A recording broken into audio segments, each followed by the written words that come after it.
Hello there. Good day, everybody. Bobby here. Today we're going to follow a game. It's actually been a while since the last time I actually did stream a game. I'm very happy that I am currently back. I'll be able to follow these two new uprising teams into their current matchup, seeing Down Brothers against Talladega Knights. So, Down Brothers has been a team that we have followed already a few times before. It's a team that we know also from before the start of the season. It's very great to see that they are still going on, but they are having some trouble dealing with the season, currently standing on a 0-4. But the same goes for Talladega Nights. And now there is one thing to remember this season specifically.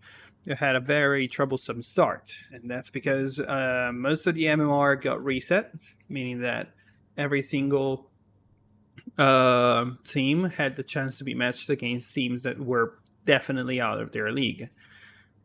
That was something for Talladega Knights. That was also something for Down Brothers. Down Brothers got matched against a lot of very powerful teams, such as Delir, Inor Mortis, Dauntless, and Capere as well. These teams are definitely very good right now. Not the best of the best, but they are standing on a very good note, positively, let's say. So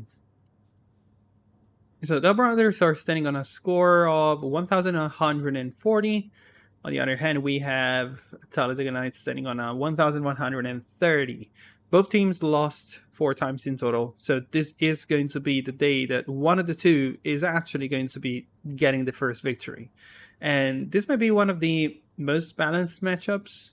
Not fully sure, mainly because Talladega seems to be seemed to be able to get some pretty good points out of some teams. For example, they got a map out of Excommunicado. That's a very great thing for them. They got also nearly a win against Los Monjes. And Los Monjes are not a bad team at all. On the other hand, they also lost against Cobra and Los Sobros by a pretty hefty amount. Now, the one thing that we can tell is that unfortunately, Down Brothers has been lacking a lot of points during most of the matches. Like, they scored 3 points against Inor Mortis, they scored 1 against Capere, and that's it. So it's not a very great situation for them, definitely. I would love to see them being able to turn around at least a little bit, show that they do deserve at least a little more than what they currently stand for. Talladega Knights are a team that I definitely do not know. They are a team that joined in later during the season. Specifically, they joined in July, so happy to see that the new team locked on this specific period. I'm very sorry they jumped in now, because now there is going to be also the recording mandates, but it's better than nothing. At least people are going to be sure that nothing cheeky is going in the background, let's say. Alright, in the meantime, we're going to update the graphics because we got the first map, which is going to be a very unique cargo. A lot of people hate cargo. A lot of people have been complaining the cargo is a map that a lot of players use to cheek out a few points, and I cannot really blame them, especially how the movement has been going on for this recent patch. I do trust that a lot of players enjoy playing this, specifically for the speed at which cargo is played at. Sorry for some coughing here and there. Unfortunately, I have just recently moved over a COVID transition, so it took me a little bit to recover. I should be able to still bring this cast in without any trouble, especially if I do maintain this tone of voice. Alright, let's go see maps-wise what the two teams have been scoring on. So, interestingly enough, Down Brothers have played on basically most of the maps. They played on twice on each one of them. They played on Downfall Night, they played on Snow Peak Day, Quarantine, Suburbia, Cargo Bazaar, and Abandoned. They've not played on Downfall Day, interestingly enough, though they played on Quarantine and Snow Peak. They played also most of the rounds they won on Downfall Night. Unfortunately, it's just 1 point. Sorry, most of the rounds they won in Suburbia. Then we're gonna head to the other side. Let's go see the maps here. We got Suburbia, where they actually got a pretty good scoring. So Suburbia-wise, it seems like Talladega Nights does have a little bit of the upper hand. They do, though, have some trouble on cargo and quarantine, or at least they had trouble on cargo and quarantine. So this would explain the first pick cargo for Down Brothers, but at the same time, I'm not entirely sure if it's the best idea. Looking on their side as well, they haven't really scored better, so I do hope they actually planned out to bring in something interesting, maybe. I'd say a new strategy that we might be unaware of. Looking forward to see if Down Brothers are going to be doing something particular in here. Alright, so most of the players are in. We are nearly ready to begin, just waiting on the fifth one for Down Brothers, and then everybody should be good to go. Should be Gucci. Let's go see if we can see the predictions. Alright, so prediction wise, it seems like Talladega Nights are gonna be looking forward for a victory, 9-5, 9-5.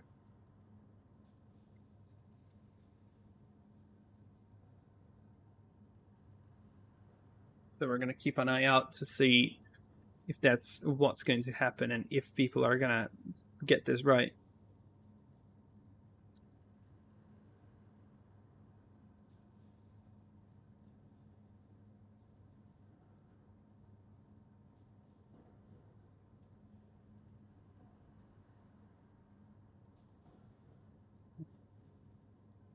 All right, we might be able to get 2 casts today done. I've just messaged Excommunicado against Unity. I might be able to hop onto their match.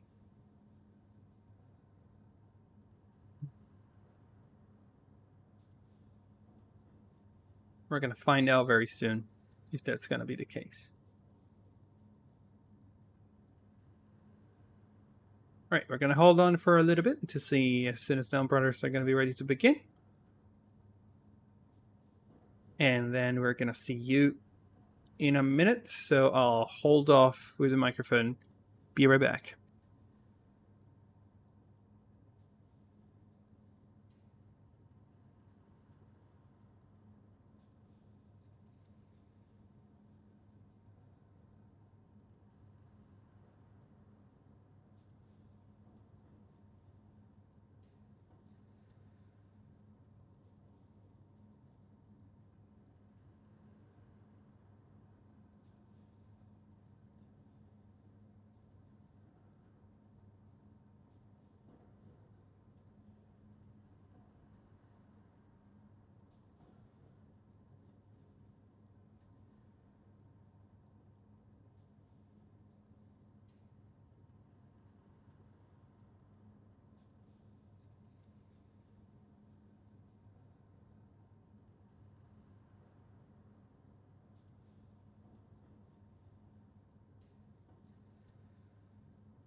All right, since it's might be better to at least keep you guys entertained a little bit, we're gonna fly around the cargo. check it out a little bit to see. Oh, I changed up a bit. Yeah, I don't say it's changed, but Karka is definitely one of the maps that, if played, I don't say properly, but if played with a little bit of head more than speed, some teams can show off some very interesting strategies. A lot of people say that this is all about speed now, and that can kind of be true. The speed at which a lot of players can play on Karga is extremely unnatural, and it also is supported by the fact that the game allows so right now. But there is something that definitely helps out and stands out in this map, and that is the fact that you are very close to each other. And with the new timers for grenades, smokes, etc., to be thrown out, it's pretty great because you can definitely counterplay some players by just straight up knowing where they're going to be the moment you spawn. The one thing about Onward that really stands out differently from many video games is that it tries to be realistic on bullet hits. You go down to single bullet most of the times. It's not even a matter of how fast you react, because there is no reaction time at one point. Here, if you let your guard down, you're going to get punished. And that's why this game is so enjoyed, because it's realistic on that point of view. There is no holding back on how many shots you need to take to bring down a player. Well, obviously, if you do wear body armor, you are not using AP bullets, it's going to take a little more than that. But, I mean, we're talking about a game where it's not a standard thing to kill players by shooting them in the body about 4 to 5 times. Most of the times, it's a couple of shots at most. There are some weapons that just straight up kill the enemy with one shot, or at least take them down to the ground.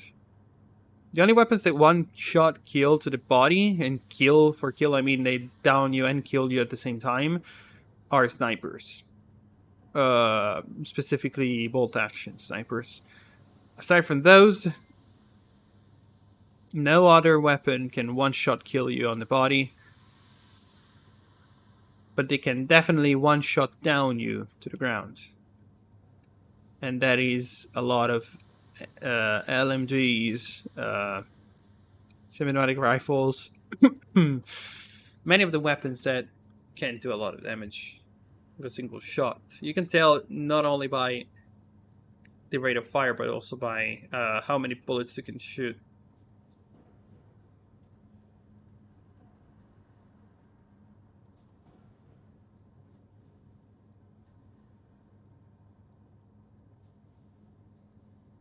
Alright, hopefully we're going to begin very soon. We are up to 7 minutes. Let's remember this has a 6 minutes delay. You currently are not hearing me the moment I'm saying these words. You're hearing me 6 minutes in the future.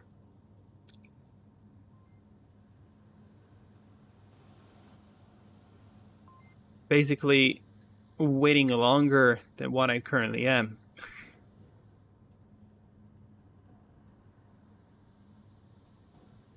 Seems like we do have 5 players on Down Brothers' side, but it's not the same for Talladega. Talladega was the team that had 5 players at the very start, so we're going to find out very soon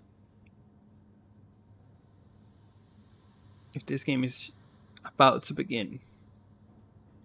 First uplink is going to be the north one. It's going to be north red container, so it's a pretty standard uplink.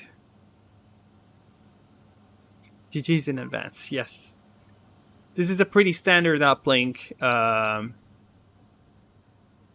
lot of people do like playing this passively, both on offense and defense, and there is a reason for why that's a thing, because defensive line on here, it's very easy to set up, both on the center of the map or a little behind.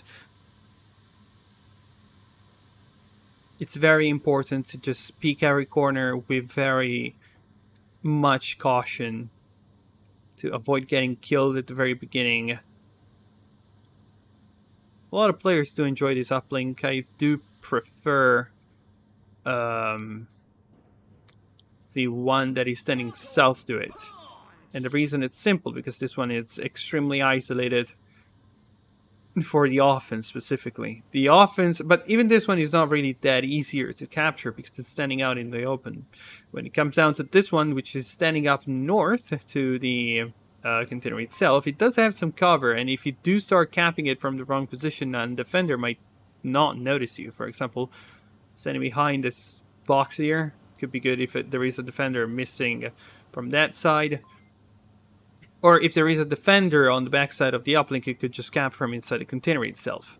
It's a pretty smart move, but most of the times the container, it's the position and the corridor where a lot of people are going to run over, so it's nearly useless to try and cap from here. Just get on the uplink itself and try to use the uplink as a cover.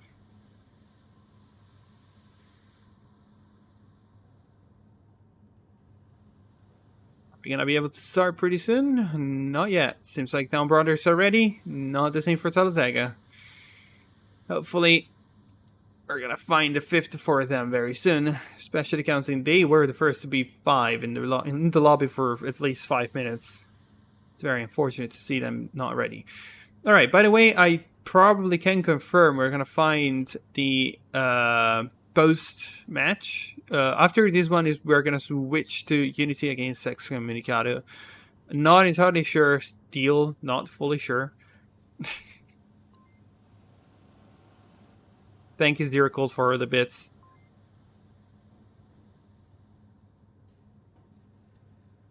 I say again, this is a 6 minutes delay, so unfortunately, I cannot really thank you live. I'll let you know.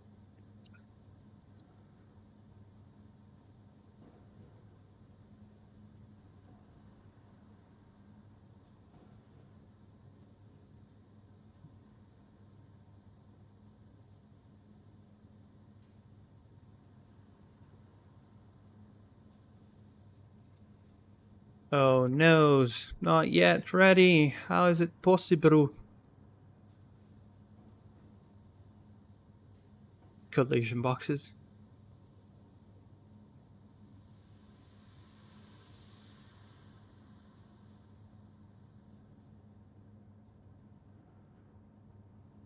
Alright, I do not really own a personal path on cargo. I usually go by feeling. Like, I do like both approaches from the west and east. I don't really fully enjoy the center as an approach, but a lot of people do not really pay too much attention to the center, and in all honesty, it's one of the positions that might have the most amount of cover. To be specific, when you run down this way up to the north, there is an opening on this side, and that might be the only problem you can create for yourself. Once you get over, there could be also somebody in the crack here that could be problematic, but again, it needs to be very fast. A defender needs to expose himself to get to this point. They need to get here and look this way, and they expose themselves, their backs to this side, which is not really great. So let's assume that you can place a smoke or a flash down the center. You just come this way, keep an eye on your right, and then move over. Hopefully nobody's actually here camping this corner. That is the only thing I really would hate to see. But once that's done, you have all this area you can move around freely. Any defender pushing up could be problematic at the start, definitely, but if they are playing passively, you got an opening. And why is this area so open? Because nobody hides there and looks this way, because it would need to be exposed to all the way down the corridor. So this way, under the tubes, under the pipes. And you might want to just keep an eye out for people rushing you from this container. A lot of times you might find a defender hiding here, so using this position here specifically can work out amazingly to put them in a pressure spot. You come out this way, keep your eyes toward that corner and that corner. Peeking over. If there is anybody here, they are dead. Very dead. And then push through. And that's it. Well, at least that's the start of it.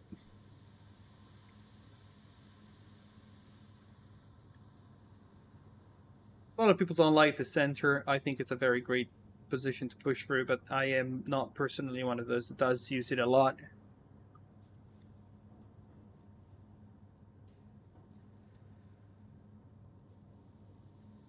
We're nearly at 15 minutes delay. I do hope that their fifth player is going to come back. I have no idea what the problem may be. Especially, again, counting that they were 5 and suddenly they stopped having 5.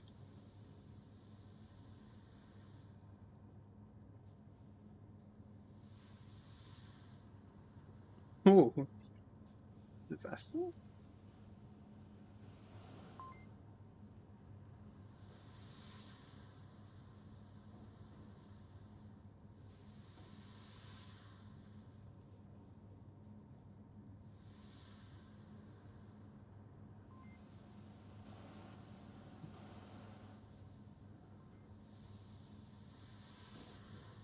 I'm very sorry, I'm probably killing some of these eyes by doing this.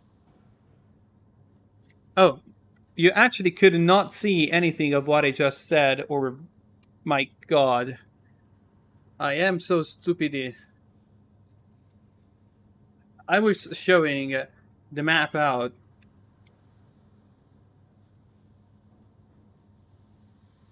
and I forgot to actually show the map. It's definitely, you can tell that I am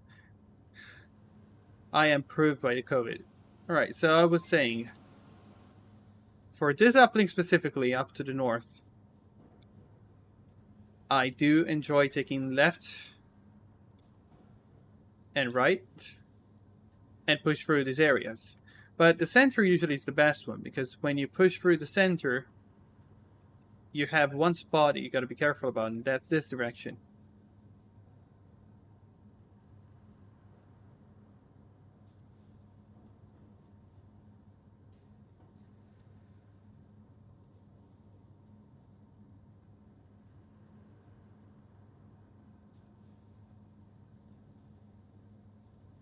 There are also, as I was saying, there is also a possibility that somebody is inside the box, but it's very uncommon for people to do that. But behind those barrels, it's very common.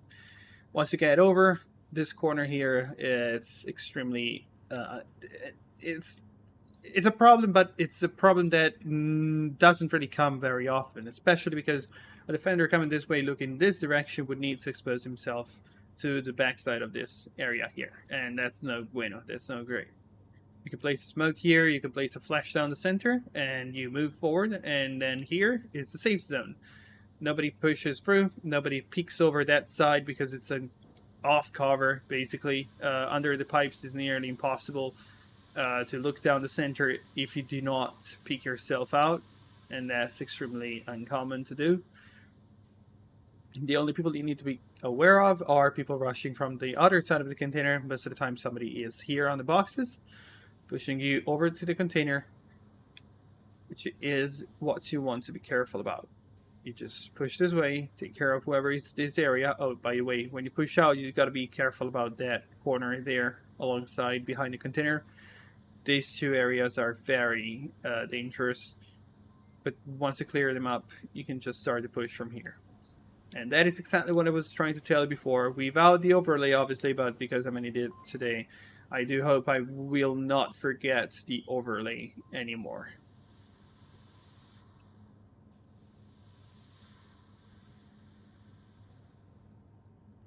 Alright, still waiting on... we got 5v5 now. So I do hope they're going to start very soon, at least. Because I would also love to jump onto Excommunicado's match later, if this one is not going to last for too long.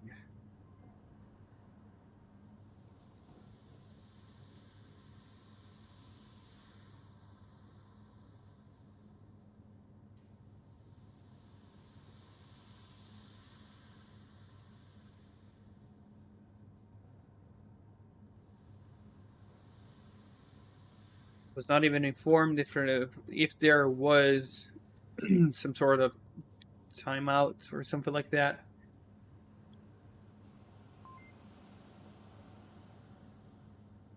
It is a bit annoying, I gotta admit.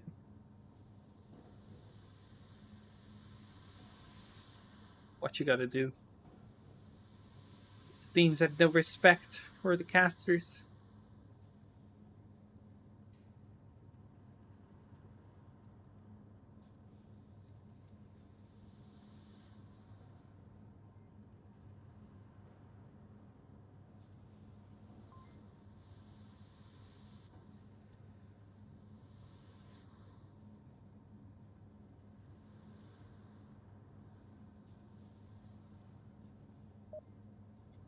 Oh, I hear the timer.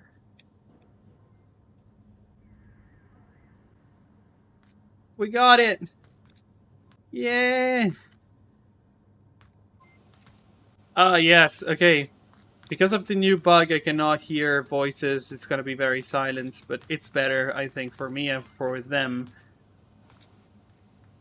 Gonna begin with the first round. Defense for Talladega, offense for Delm Brothers. Uplink is going to be North Red Uplink. Let's begin. Alright, so we're going to start with the defense for Talladega. I do not know this team. Again, I said these are new players to the league. We got Mini Mushroom, Holdix, Justilk, sorry, Rage V2, and Sean.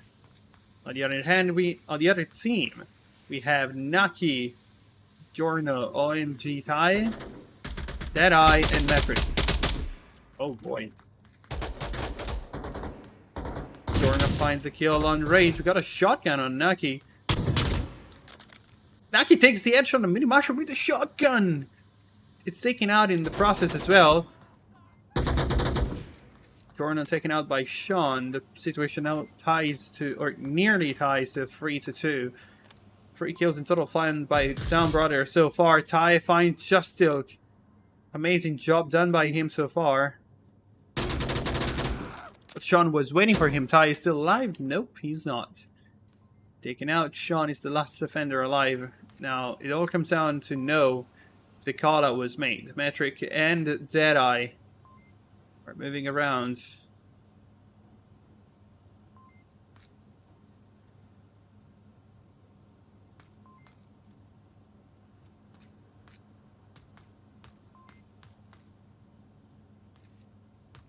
I also forgot the laser sight, but now you got him.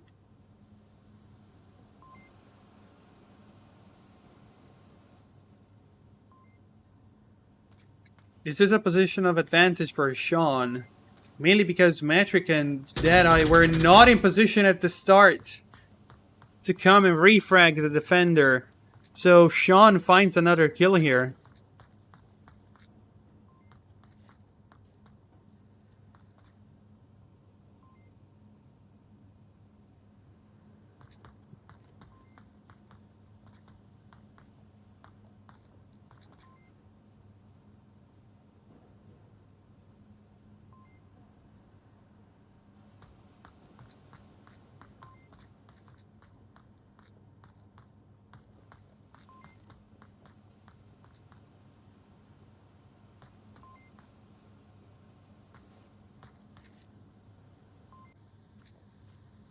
Very slowly, Deadeye's moving toward the east on the map. He's double checking the code. He has a pretty good position right now because Sean was not expecting him to probably to come from this way, but if Sean is doing what he has been doing so far, he is probably gonna find him. That's an MCX Vertux. Oh, Sean peeking over. He sees him. The shots are fired, but it's not enough to take him down. That's just a hurting. Sean moving outside. Peek into the corner, but being very passive about it. He's about to pick from the box. Is that I gonna see him? He is, but Talladega is gonna get the win thanks to Sean. That takes a 4-man kill. Nearly an ace from Sean, closing the defense with an amazing victory. That was a good turnaround for a round that definitely seemed to be good for Down Brothers.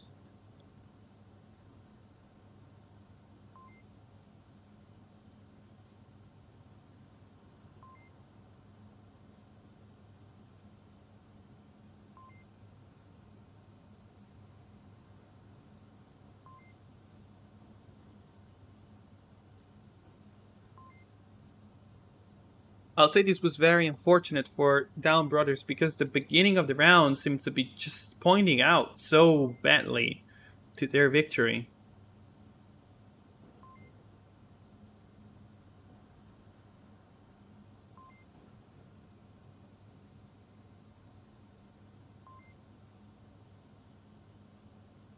But Sean came over and just said, well, nope, not gonna give you the chance. Amazingly done by him. So saves up the team 1 round. And now we're going to begin round number 2 with Talladega the upper hand. Great for them.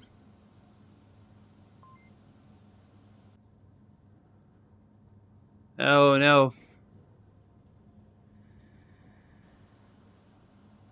Something tells me though Talladega is not really about to respect the 2 minutes.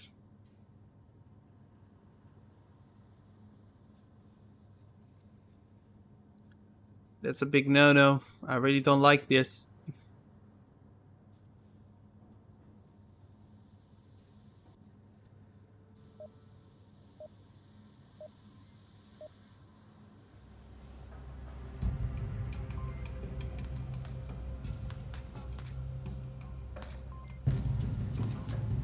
We're gonna begin now. Round number 2, Down Brothers on defense. Same uplink with offense for Talladega Knights.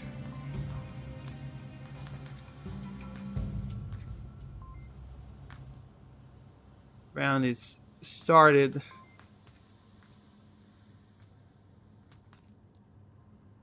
Naki moving up very aggressively with the shotgun. He seems to be very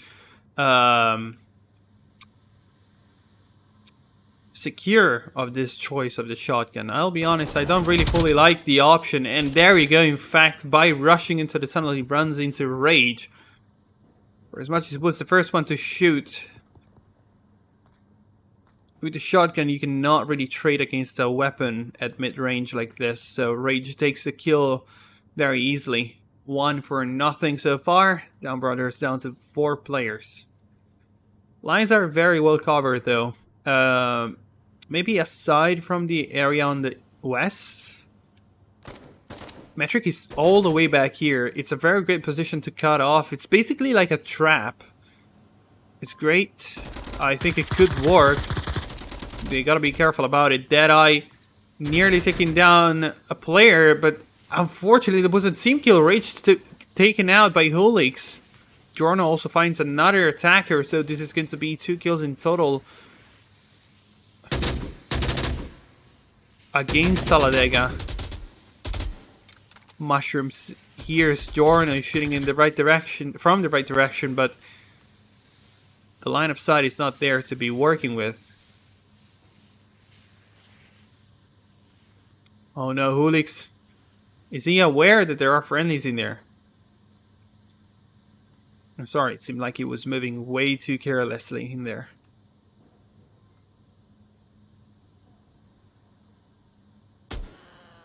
That's what I was meaning. Hulix takes down also Mushroom, and then he's punished by Jorno.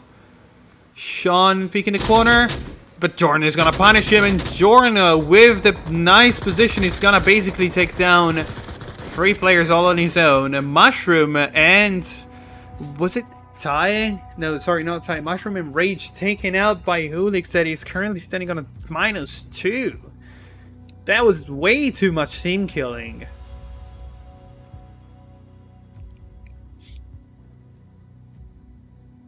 Hulix. You gotta be very careful with this. This round was won by Down Brothers, but I mean, Talladega had to give them a little push for that.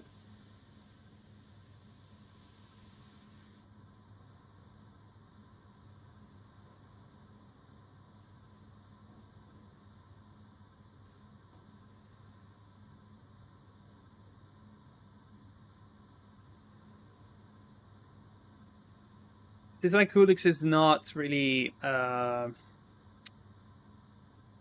either warmed up or not, how do you say it, relaxed enough. He might be just at this point a little bit tense, and that's because he's trigger happy, as we would usually say.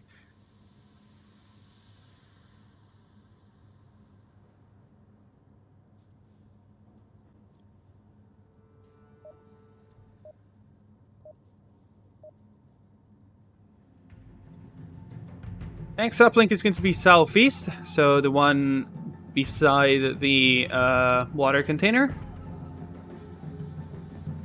Water silo, or whatever we can call this. Water tank. Yeah, there you go. Beside the water tank. Defense is going to be on Talladega Nights. Offense is going to be on Down Brothers. Now, it's time for Down Brothers to try again. An offense that didn't really end up well last time, but that started great.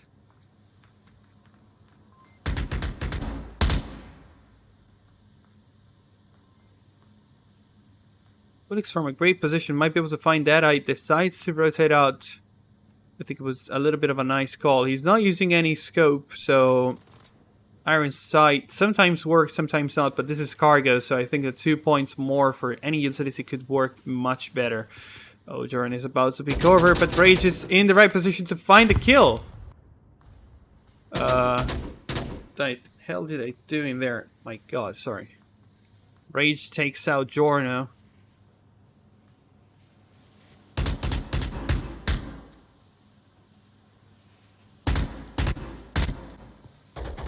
Hulix was shooting into the smoke, but finds no target. Naki finds Hulix, and that's a kill for them. There was also another kill from the other side done by Tai. Now shots fired between Justilk and Metric. A lot of heavy pressure. A Rage takes down Deadeye, but Naki trades back, so the uplink could be open. Yes, it is kind of open. Justilk now takes down Naki. Tai finds Mushroom. Justilk shoots. But there is Naki on the uplink. He just needs to hold. Tai just needs to hold him there. And the cap comes out! Amazingly done by Naki. Down Brothers are up 2 points. Well done by Naki. Amazingly done by Down Brothers. Tai also did an amazing job after shooting a little bit. Decided not to go for the final shot, not to try and go for the kill. He just held the corner, and that was amazingly done, because as soon as he held the corner, he basically gave and gifted Naki enough time to try and go for the cap. A lot of teams do end up failing at this point, and that's because it's very hard to hold a defense onto an uplink when you are solo, especially after getting a kill or 2 kills. You may think that you're starting a 1v1, something like that. And as soon as you see the target in front of you, most of the times you just go blind. You go tunnel vision. And you think, oh, that's the target I need to kill. I'm just going to hold this corner and he got to come into my arms. That's not how it went. Amazingly done. Very amazingly done by Down Brothers. This was a very good combination.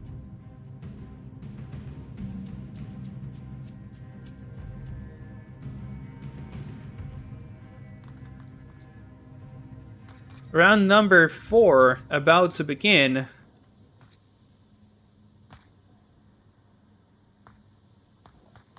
With Talladega on offense, Down Brothers on defense. We had a quick start, so I do believe that Talladega already has some sort of strategy prepared for this uplink. Oh, Jorno is in a nice position, finds a kill on Hulix, and that was basically a comeback kill from how Jorno died before. But it was from Rage, I do trust. Rage, it's still behind the entrance of the container. Justic and Deadeye meeting each other outside the container. Sean finds Naki. That is a very nice kill in there, because he was coming from behind to basically flank. Finds also Deadeye. Very well done. The offense gains control of the container's diamond. And now it's objective of the defense to try and keep an eye out for this uplink. Rage is about to peek, but Jordan takes the kill there. Sean is approaching the uplink. Tai needs to be very careful because he's looking north, but he's not really looking up to the uplink. Sean runs towards the uplink. Tai does not see him. Sean, it's very close to the uplink. He's getting there, but finally, Tai, looking through the barrels and the box, finds a kill. 2 more attackers left and 3 defenders onto the uplink are keeping an eye out.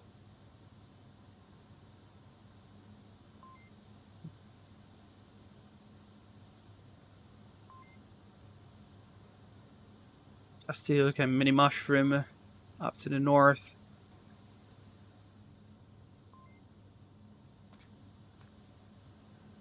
both moving together. Again, we cannot hear them because of new chat system kind of bugged out my audio. Is that a smoke? Yes, that's a smoke, and that's on the uplink. That could have been great if placed left or right. Not straight up into the uplink. It could have been much better here or right to the left side of the uplink. Ty goes down. Mushroom gets the kill. But Ty is still alive, can make the callouts when required. Metric and Giorno are keeping each a corner. That's a great positioning. Giorno taken out by Justil, so the only defender remaining is Metric.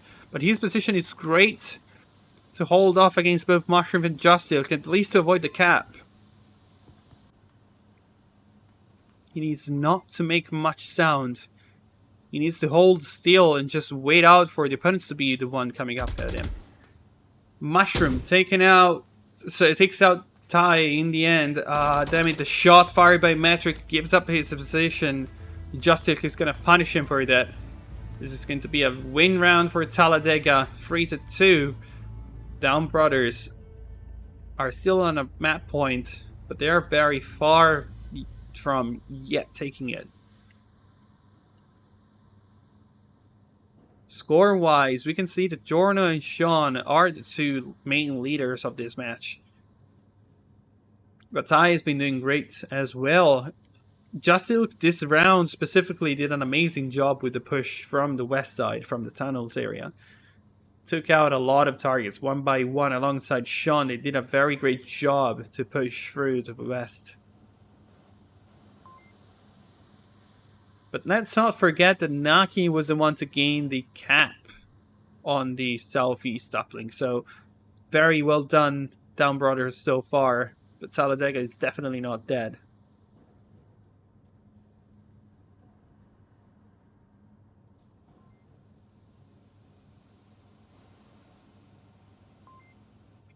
Moving back to the north side of the map, this is the north red container, north bottom red container. So, it's nearly the same, yet so different.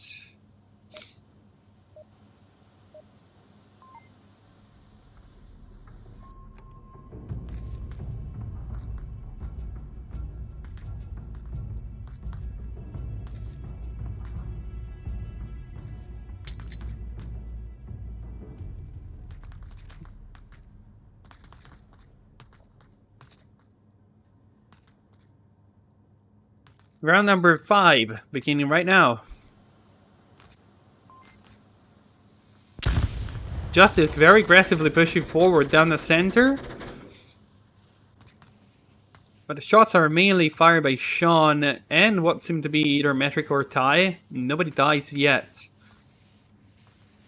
Naki is in a very precarious position. If he is peeked by Sean, he might risk to go down. Sean vision is locked out a little bit thanks to amazing smokes placed out.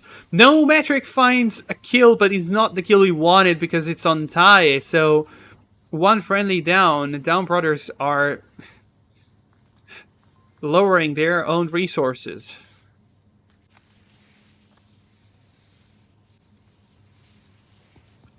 Rage is right here. Amazingly done by Sean, peeking over to take Naki down at the corner.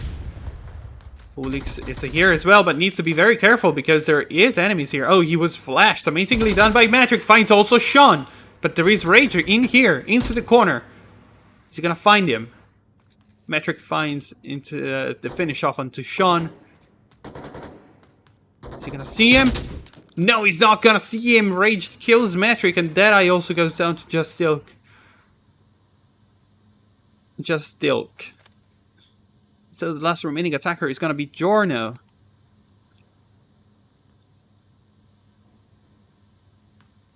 Which is very unfortunate because Down Brothers are gonna be forced into another tiebreaker. Oh, Giorno? Is he gonna find him? Mushroom is going to be the first one to find the kill there. If you saw it teleporting, it was simple. Simple repositioning because of the collision boxes. Do not really worry about it too much. Basically, he bumped into a wall, but his collision was maybe disaligned, so the game realigned it. Talladega tying up from 3-1 to 3-3. They are close to come back into the map.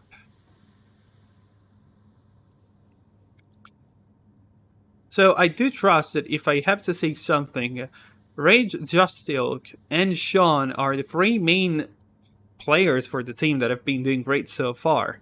On the other hand, we got Ty, Naki, and Jorno, but very unfortunately, Metric killed Ty at the very start of the round. So this is a very balanced game in terms of skill-wise at least. Also brings some new players onto the field. Mushroom seems to be a little passive as a player. Not maybe inexperienced, but definitely a passive one at that. Hulix and Metric definitely are inexperienced players, at least for what we've seen so far. But Deadeye seems to be that inexperienced as well, but not because of actions he has taken, but actually for actions he has not taken yet.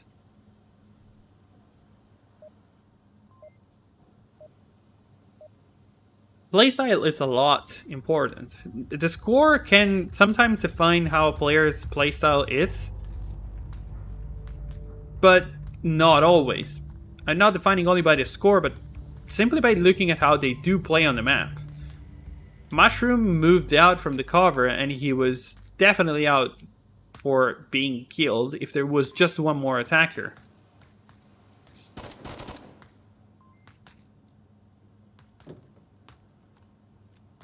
That's C4. That's very unfortunate. Dropped on the corner. He's gonna be kind of useless, unfortunately. Naki again with the shotgun. Shots fired. Justilk looking to find the first opening kill for the round. And he's gonna find Ty, who was not behind cover. That's a great punish.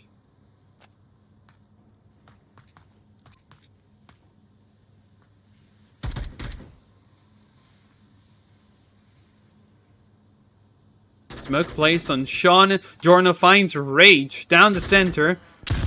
Mushroom taken out by Metric Spider. Great covering here. But Justil comes over the corner. Finds a kill. More of the kill. He finds a downing. Jorno is here. Comes out swinging with the pre-fire. But Justil is the one with the pre-fire. Sorry, with the rotation. Does an amazing job. Justil is right here. Naki's in front of him. Who's gonna shoot first? Justil finds the kill first. Because it was down, crouched to the ground. Deadeye finds a kill on Sean. It's a 2v1. There are still two players alive. Naki now finished off. Mushroom, it's still alive, but Justil now going towards Deadeye. The uplink is kind of covered. Oh, is Deadeye gonna find him? No, Justil is going to be the one taking the kill. And Talladega is gonna finish off 4-3, winning Cargo with an amazing comeback. It seemed like this was done. Down Brothers had an amazing cap and the offense seemed to be very much on point, but in the end they could not hold it. They failed twice on holding objectives. That's very unfortunate. But even on the offense, they were not able to really stand out. So amazingly done by Talladega, not giving up at all. And the two players here that did the most, Sean and Justil. Look at that, Justil 10 kills finishing off the round with. That was an amazingly done job.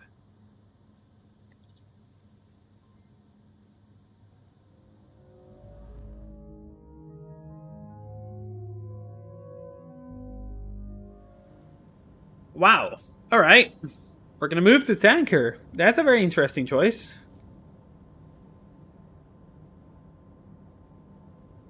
A lot of people do not really like Tanker in the first place, but it seems like we're going to find this option this time.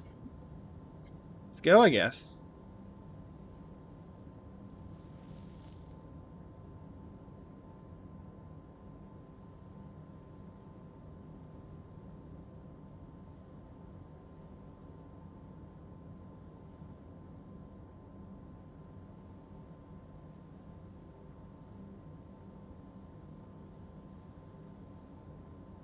Alright, so Tanker, it's a very big question mark.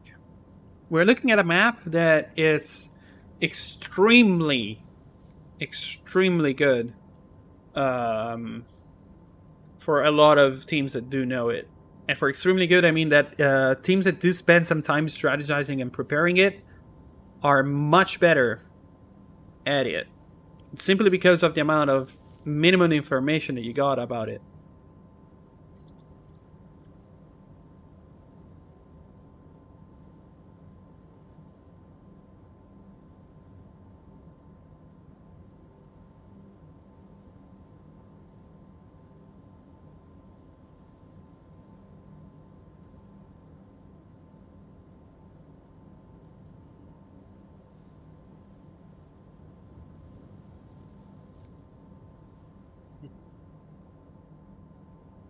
Okay, allow me a second. I'm gonna drink a little bit of water.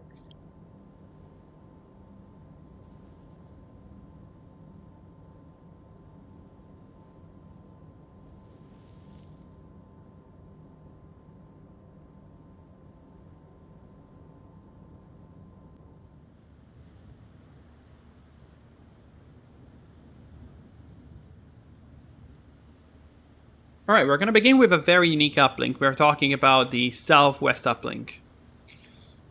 This is the uplink, and it's a very, very, very powerful one at that for the offense. And I'm saying this because of a simple reason. This uplink here has a lot of position that it needs to be covered, but this pillar placed so close to it allows for a good cap line from both the east and the west side of it. The thing is, the offense spawns to the east. So 90% of the times, you're not really going to find a lot of attackers coming from the west side. But that's because of a simple reason. From the west, there is a path for the offense to come through. And that is through the bottom floor right here. There is a pathway that leads all the way down to the west side of the map.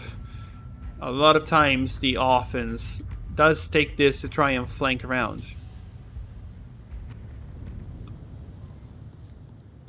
Alright, we're going to start with Talladega Knights on defense, and the offense goes to Down Brothers. Alright, Down Brothers taking the bottom route. 2, 3, 4, 5 of them, all of them taking the same corridor. So, without any care in the war, they are getting the bottom corridor rushing through. Are they all going to take the same direction? Could be a little drastic. Oh, Naki, he's going to hold the corner. He's gonna find a trade against Justilk. The shotgun is gonna make its work.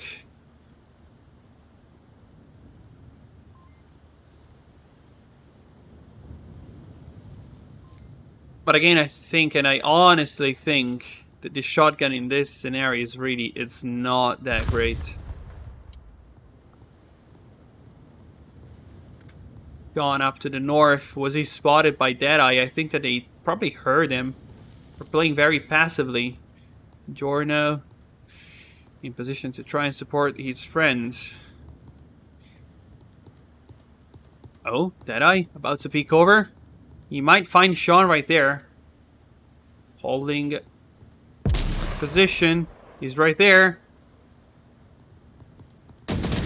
No, Deadeye's gonna miss the shot. Sean is gonna be the first one to react and get the dead shot. That was a big mistake. Giorno is unsure, but where the enemy is at. Ah, that's unfortunate. Oh, there he is. But Giorno is not using... Oh, easy. No, he's not using the night vision. Why are you not using night vision if you have it? He missed him. He missed the opportunity to find him. He has been spotted by Mushroom in the meantime. And while all of this is happening, down the west side of the map, we got Ty and Metric about to come up the bottom route. The bottom floor. They come up the stairs, and nobody's here. Nobody's waiting for them at this point because it was supposed to probably be Justilk to be the one keeping an eye out for this. Oh, you got a target there. Did he see him? Yes, he saw him and finds the kill. So one down. Metric is also might also be able to find Hulik right there. Hulik's shots fired is gonna be Ty, the one taking the kill. So 2 defenders down. Amazingly done with this flanking. Sean, it's probably forced to run back towards the uplink now. But I think that from his position, he might be able to just keep an eye out for it. Gotta be careful, that's a friendly. Rage is holding a position that I honestly think it's not gonna be helpful at all. He's about to peek over. Guys, these are these are bulletproof windows. Does not matter. Rage wants to try and go for the peek onto the opponents. He's gonna kill first here. Metric is gonna find. Metric is gonna be found by Sean. Rage is now coming out from the building. No, Sean finds the headshot, but it's on Rage. That's a big mistake. Giorno runs below Sean, distracts him a little bit. This map is very confusing if you are not really used to it. That's exactly what happened. Ty now coming out the cover. That was a 360 of the gun. Giorno, it's just running around aimlessly. I don't know what he is doing. Metric was rest, so he knows where the enemy is at. Ty is out of cover. Sorry, Sean is out of cover. Ty is right there. Did he see him? Yes, they find him, and so Down Brothers find the kill. Finally, a round that they needed to win. This was a round they needed to win because after losing 3 rounds in a row, that was a definitely big shot for them. For their guts, specifically. Very well done by Down Brothers. Though this is so chaotic. It's kind of clear that neither of the two teams is very sure about what's happening. Especially on the defense, it seemed like Talladega really had no clue about what was happening. And even Sean, that did so great on cargo, it's down-performing a lot. He just made a team kill that was definitely not necessary. And definitely could have been prevented.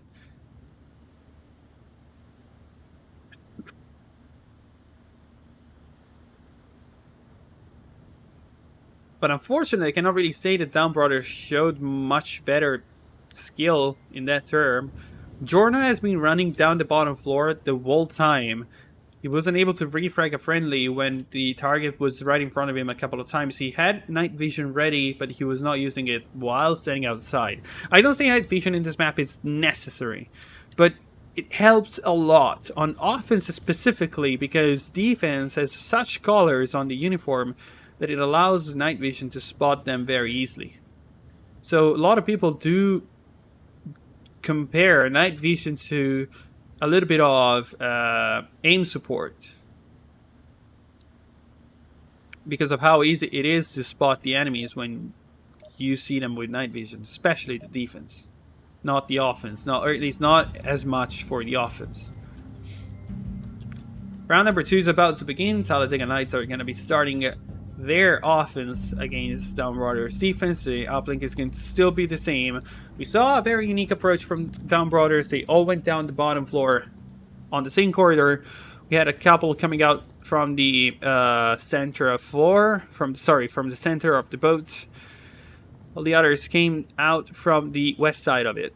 So we're going to see how the approach from Talladega is going to be. Giorno setting up himself behind the boxes. Sean is right there. Justilk as well. Shots fired by Giorno, but misses.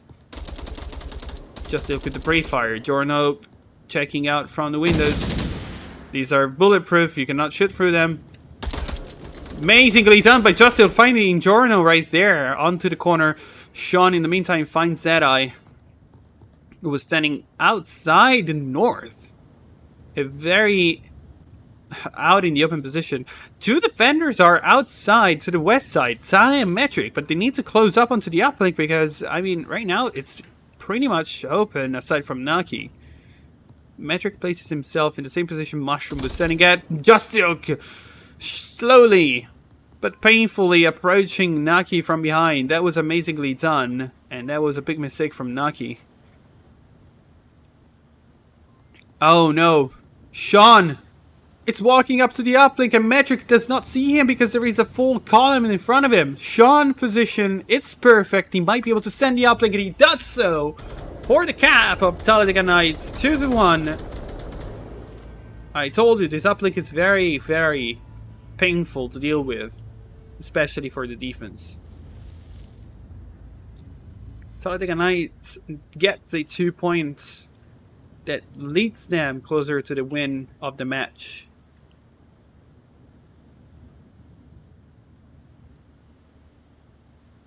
Let's remember the score of the first map. We saw a cargo finishing 3-4 for Talladega Knights.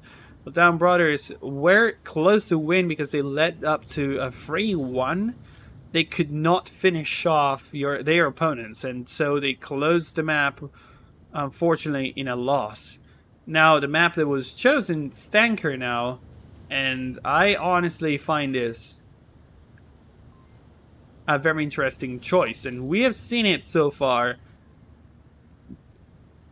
Talladega Knights managed to find a cap now, but they couldn't manage to defend the same uplink.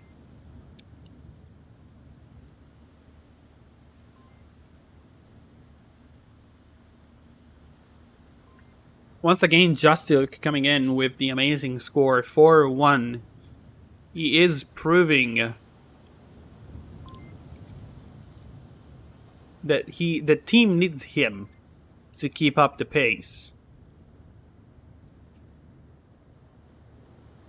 Everything could have been taken down very early on in the fight because Jorno did spot the two attackers that were Sean and Justilk pushing forward from the south down the center top floor. But he was not ready to fight Justilk. In the end, he found the kill. In the end, Justilk found the kill on Jorno, and Jorno got shut down very early on.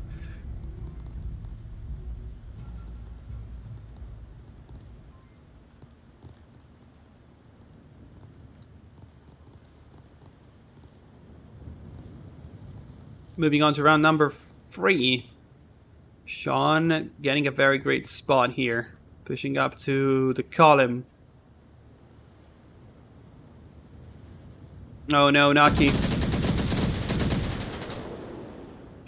Once again with the shotgun, and once again gets punished for that. I honestly think he should stop using the shotgun for now. Medric gets mini mushroom, but also gets traded back by Justilk. So 1-for-1. Mushroom was speaking a little too aggressively right there. It's still alive, but he's so much out of cover that I think he might not be able to be saved at this point. Oh, Sean is about to peek over to Deadeye. Deadeye's ready. And they trade each other, so 1-for-1. Oh, Hulix holding off the shots, finds the angle, and just takes the headshot off Jorno, leaving Ty as the only attacker alive. And this is very unfortunate for Down Brothers. This offense could have gone much better, but I'll be honest, this uplink is very hard to attack if you do not coordinate right with all the players on your team. Now, Mushroom was rest by Justil. It's going to be a 4v1. Ty running up from the bottom floor. They might think it's a friendly. Mushroom is basically covering Ty's steps. But I also think that Mushroom himself knows where Ty is coming from. Yes, he is actually keeping an eye out for the stairs.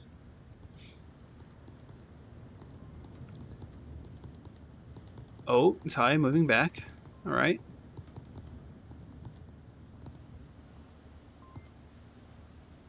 Not entirely sure where he wants to go at. I'll be honest, he had more chances of coming up this stairs here than these other stairs. Holix is chasing him down by sound.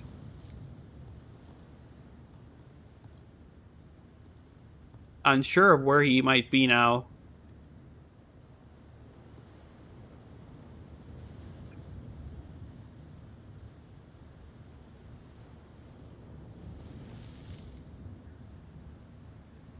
Alright, Ty needs to be very, very sneaky about this. He might have a chance, but he needs to be very careful about what he does now. If he takes an extra step and he makes himself heard...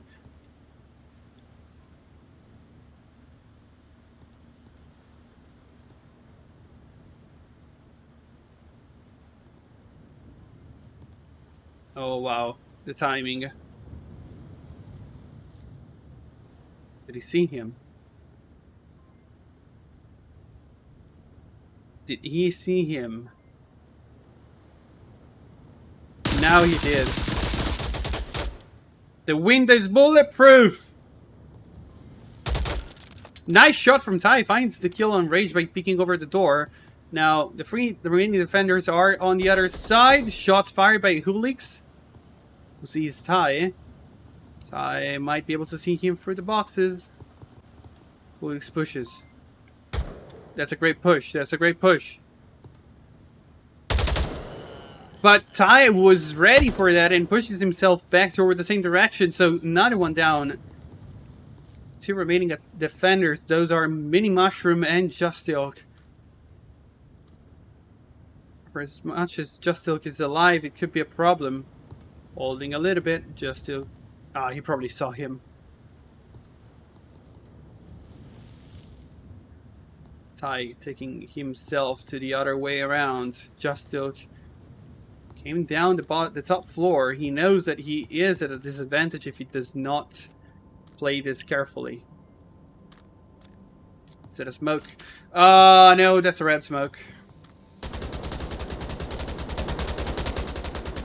Mini Mushroom shooting into the smoke, not finding the kill.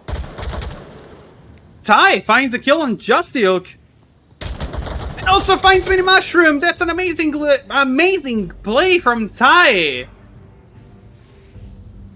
But that's a red smoke. No. Oh, no. That was... Everything was amazing. Up to the point where he used the red smoke.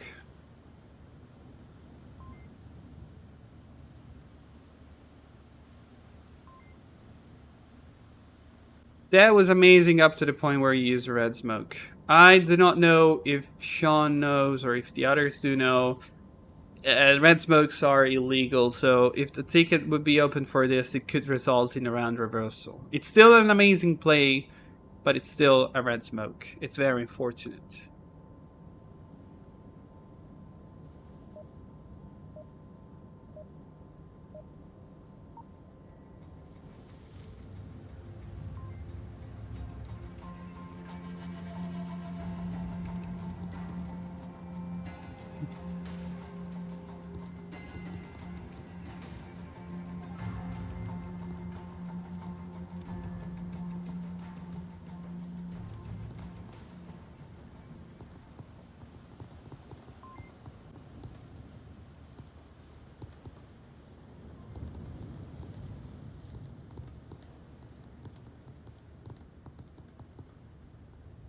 Down Brothers managed to get a win thanks to an amazing play from Ty that closes up for a round 3 victory.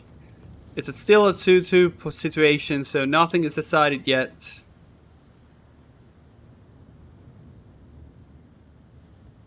Okay, this is a great way to approach this uplink from Talladega Knights. They're holding off positions, but Sean was not in cover, and Mushroom kills Rage. No. Oh no. Oh no. The offense crumbles. Bad mistakes. Sean was out of cover. Mushroom was spooked by a friendly. And now it's also finished off by Giorno. Giorno needs still to kill him completely. There we go. He finishes him off. So Giorno basically gets 3 kills for free. Buy 2, take 3. Though, Justilk is getting very dangerously close to the uplink from the south area. There is not really much cover here. Metric seems to be camping all the way on the backside of the uplink. Deadeye is about to peek. He does not see Justilk because there is a box in front of him. That's unfortunate, but fortunate for Justilk.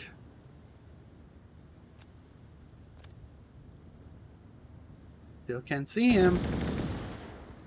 Jorno finds Ulik, so the last remaining attacker is gonna be Justilk. Deadeye finally hears him and takes the kill. This is going to be 3-2 for Down Brothers, and they are up to the map point. Great job for Down Brothers. They are still into this game.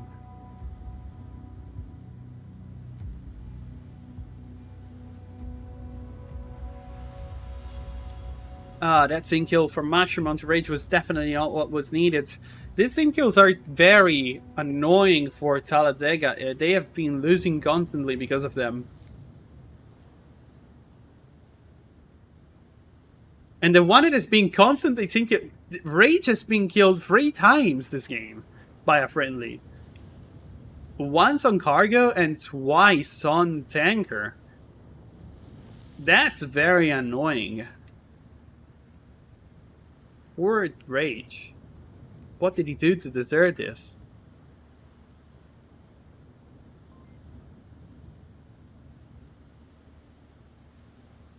I don't know, is he playing against his teammates, or are his teammates playing against him?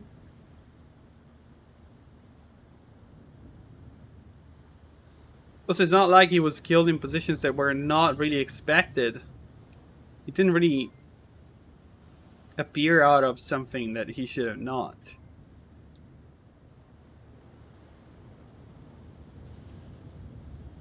The tie is up on a 6-0. Amazingly done by him, yet to die. Even though, you gotta remember, there was a cap on the second round from the opponents, so I honestly think that you should definitely die instead of being capped on. So that is the only negative point I got for him.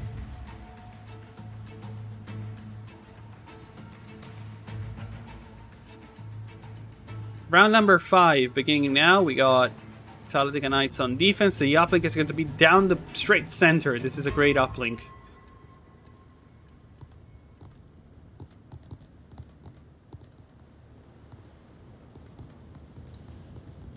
Alright, Rage is taking all the way around. He's going to be defending the west building, is he? Beginning with the shotgun. Naki does not lift up. But he's not using the night vision. Oh, Hulix. Taken out by Metric. Amazing shots. Metric is using the semi-automatic rifle. Sorry, using the rifle sniper. No, Justil kills Sean. What is with these skin kills here? He was also in the light. How can you mistake him for an enemy? That was a big mistake. Justil now standing on the corner. You gotta do what Sean was doing.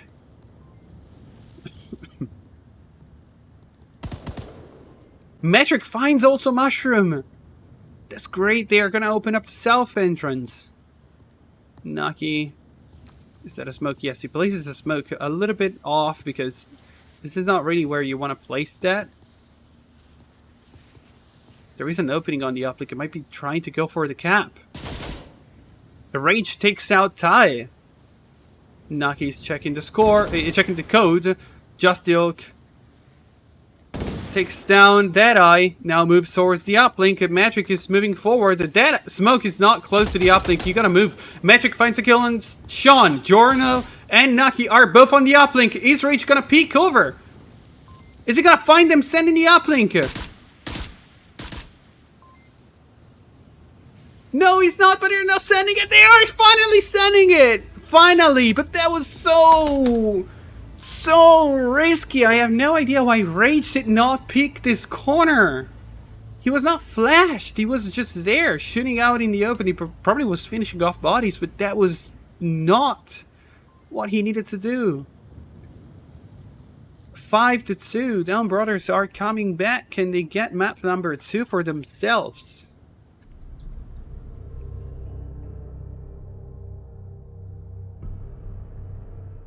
And so we're going to go to the map 3 decider.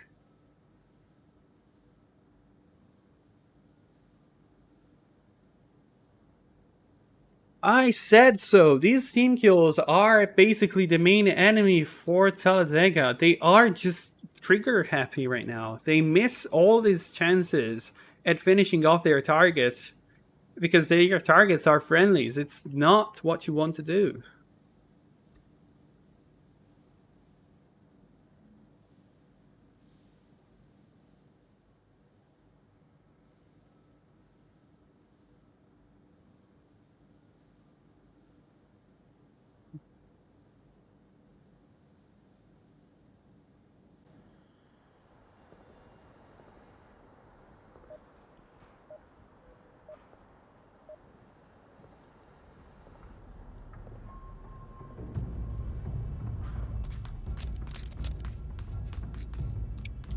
Suburbia, what I say, a subway is going to be map number 3, a choice that I honestly like to see. Because this map, it's all about knowledge. It's a map that is heavily played by a lot of teams, and especially because it's one of the most enjoyable maps of them all. This uplink is going to be the -2, so the rails floor uplink. A lot of people do like playing this. Oh no, Rage and Sean are in the same position. You guys are not doing the right thing. Sean is definitely pissed off because Rage is not supposed to be here.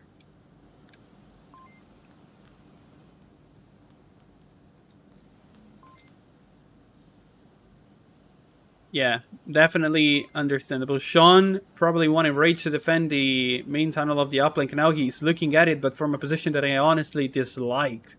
Because anybody coming down from the north is going to just find the shots on him. Sean, you got to move over. Hulix is also out in the open now because he probably got a call out or something about the uplink being kind of open. No, that's a friendly Sean. Sean is on a trigger happy situation because he thinks that the uplink has been let open, so people are already on it. But remember, these teams played against powerful players, so they are definitely on a high alert for big plays coming over. Speedy plays specifically.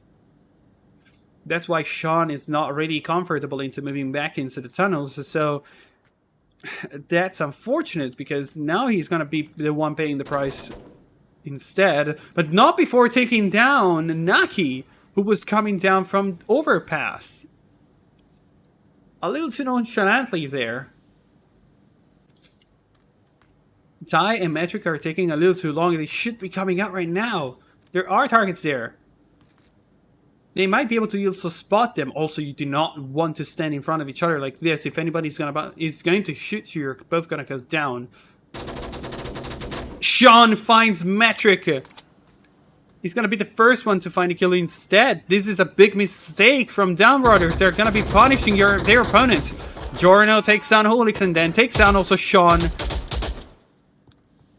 Naki is finished off by Mushroom. 2 players still alive, and those are Ty. Oh, Giorno finds also Mushroom outside in the open. Oh, those are Deadeye and Giorno. Deadeye was right behind Giorno the whole time. Justil finds a kill on Deadeye. Justil standing onto the north train while Giorno onto the south train. Is Rage going to be able to find Giorno? He probably sees him. No, he's not. He does not. But amazingly done by Justil. Seeing him just in time. Sean was out in the open. And Ty and Metric took way too long to decide what to do up on the north. If they were to just simply look down the south from their position, from here, you're already here. You spent 5 minutes, not 5 minutes, but a minute. You spent a minute here talking about what to do next, Metric came out in the open here, looking this way. There was nobody, but yes, there was someone, and that was Sean right there. You did not see him, and all of that because you were not looking at the corner you were supposed to.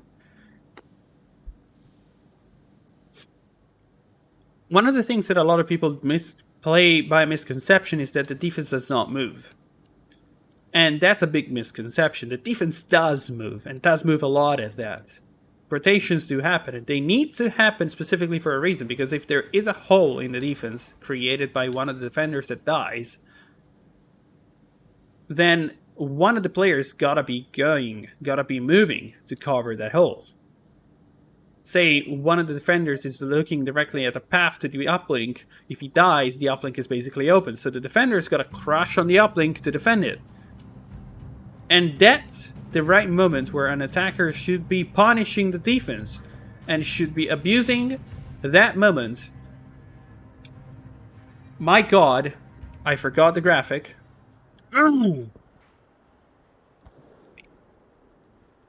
Brick me.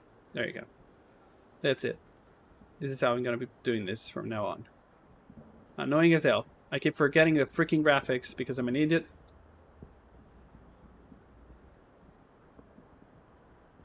Because I'm not professional.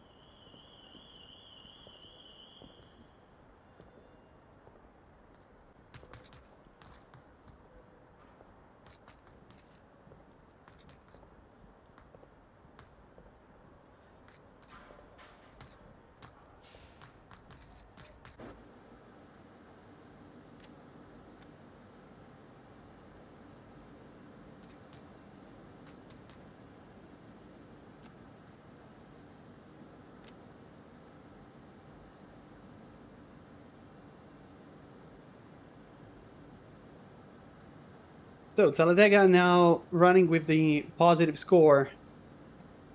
1 round to nothing.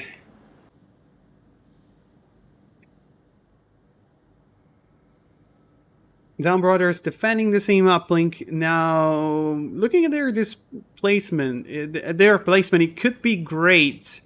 There is also to say that the offense decided mostly to focus on taking overpass. It's a great idea. It's a great position to start from on -2. Now, a little too close to each other. I still do not fully like this kind of approach. But counting that they currently control overpass is definitely better than nothing. Naki at the bottom of the first rail.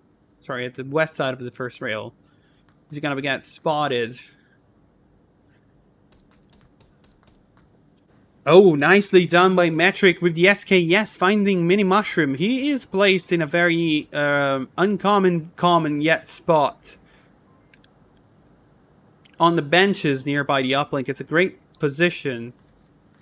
He does have some cover, but he's not really easy to use. Deadeye finds Hulix coming down from the stairs north. Naki also downs Justilk. Sean placing some pressure on Deadeye. He's not the only one, and nicely done. Finds the headshot. Rage is right there. Looking at Naki. Is that a flash? Yes, that's a flash, but unfortunately flashes both, so neither Rage or Naki can move from their position. Rage is gonna probably abuse the fact that he knows where the enemy is, and he does. Naki goes down. Rage, it's alive. And well, Naki is still alive. Gotta finish him off. Still 3 defenders up. That's not great. But counting their position, this is not even the worst that could happen. The uplink is kind of open up on the north side, so Ty and Spider gotta be very careful about what they do next. Metric should be looking north to avoid Rage from even trying to approach the map here. If anybody on the attackers comes up to the map here, it's done. It's GG. It's a cap. Because not even Jorno can stop him unless they are not careful about how they position themselves here. I don't like Jorno's position, but at the same time, on this specific momentum, it could work out the best. Rage revives Justilk. And we are back to a 3v3. Naki is still alive, can still make callouts. None of the defenders is over peaking, and that's great. That is what they need to do now. They do not need to overcommit, to overtry for something they cannot fight for right now. Rage tries to finish it off Naki, but does not work. Probably body armor saved him. Sean finds Jorno, and that's a big loss, because now they lost the one player that could have stopped anybody running up to the map. Rage with the sniper. No, sorry, my bad. Rage finishes off Naki. Naki finally kills him. Ty is still looking south, but he does not know this is not where you want to look at now.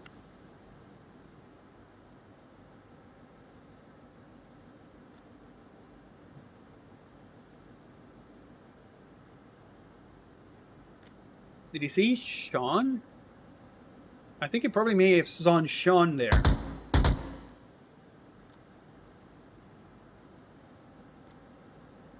Definitely did. I know Metric is about to move on to the uplink. Shots fired. Metric goes down, but also... Sorry, Rage goes down, but also Sean's takes a kill onto Tai. Metric is the only one defender alive, but if Silk manages it to me... Sorry. I'm not even able to speak English now. Just Silk manages to get up to the map. He's going to send the uplink. Is Sean going to wait it? Is Sean going to shoot it? It doesn't matter. Talladega gets the cap. This is going to be a 3-0 situation. Match point for Talladega. We're getting close to the closure of this map. And to the closure of the match.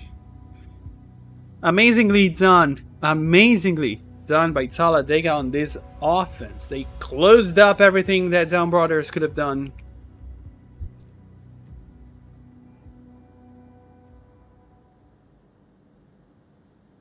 And because of this play now, this is extremely bad for Down Brothers. They gotta win everything. They cannot stop. They gotta do exactly the opposite of what they were done at on Cargo. Talladega 3-0.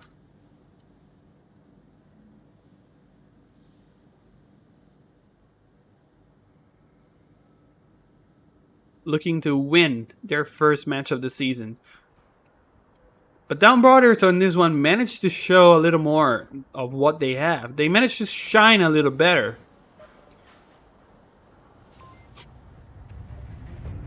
Both on Cargo and on Tanker. Though Tanker was extremely chaotic. So we're gonna find out very soon how this match is going to conclude.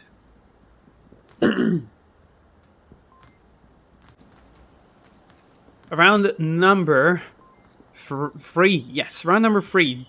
Defense for Talladega. This is going to be Chinatown's uplink.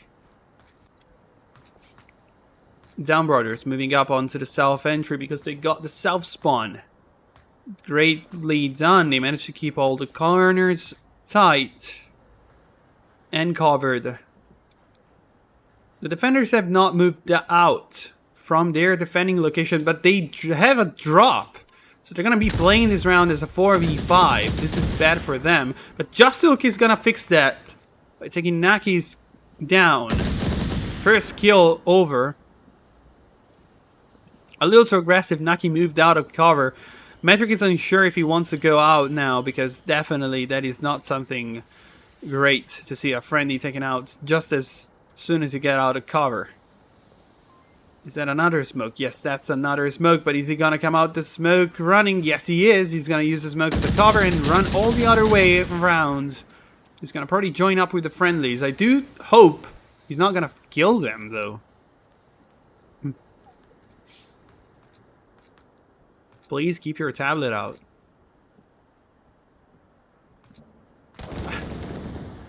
Okay, yeah. Sean finds a kill on Tai. From a great corner. This is the pocket in Chinatown that is definitely devastating if not taken care of. Sean peeking over.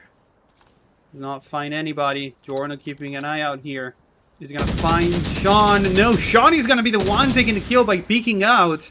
Taking the corner and pushing.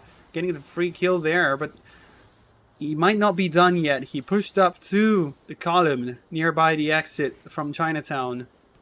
Down the south area. Thought he's gonna go over the corner, but Metric was waiting for him. So finally took down the defender that was creating so much trouble. Now Holly, it's taken out as well by Metric. Amazingly done. And Metric has been doing great with aim recent in this game. Using the MK18. No, sorry, that's the MK16. That's the MK16. Or 17. God damn it. I do not remember. But either way, amazingly done by Metric. He is holding great with the aim today. Justilk and Rage are the two remaining defenders. Holix is possibly going to be rest by Rage. but Holix is possibly also calling out the fact that Magic is on the corner right there. Are they going to use any utility? Is Magic going to keep aim up? You got to be careful. He's reloading, but he needs to be careful about what he does next. Holix is rest, but he was not ready to be rest because Rage was just going back into the corner. Rage still gets the kill on Magic, so the last attacker remaining is going to be Deadeye. Deadeye against Rage and Justil. Counting today's performance, I do not trust much in Deadeye, but he does take down Rage. This is going to be a 1v1. Where are you looking at? Where are you looking at? No! Deadeye stepped much over the line. And he's gonna gift Talladega with the first win of the season. Match is over and Talladega Knights come up as victorious, winning 4-0 on Subway. That was a very intense match, counting the skill level they are at. Amazingly done by Downrodders on Tanker and nearly on Cargo as well, but they could not find the closure on Cargo. They were so close, and yet so far. So amazingly done by Talladega by doing this plays, especially on Subway. That was an amazing close down of the uplink and on everything they have done so far. Very well played by both teams, but Talladega is the one that comes on top and wins today's matchup. Downrodders are gonna find the 5th loss, but Talladega are gonna find their first win, 1-4, their current score. So that's very unlucky. I do hope the two teams are gonna show more during this season, because they do have time to show more, both of them. Alright, so we're gonna use this time to actually go and check out another match, because I did promise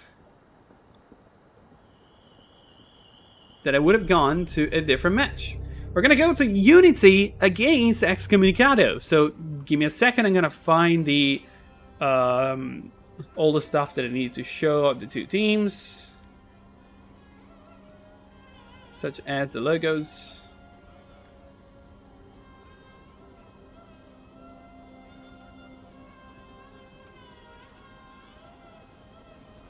This is going to take a little bit, sorry, but I mean, I need to make sure. This is Unity.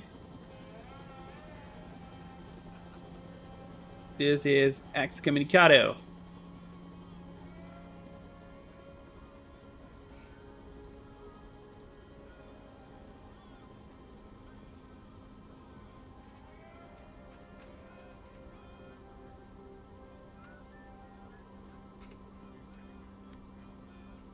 Updating the graphics. It's just gonna take a little bit so I can actually set up everything. Alright, so the bans for this map, sorry, for this game were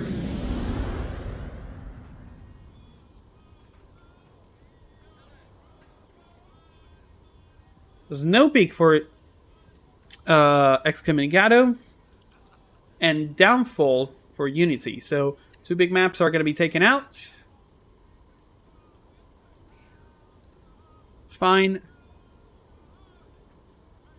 Yes, allow me also to update this.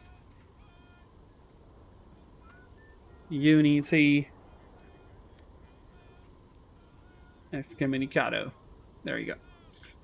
Alright. I'm gonna join in as soon as I am ready myself. Also, I gotta update the stream.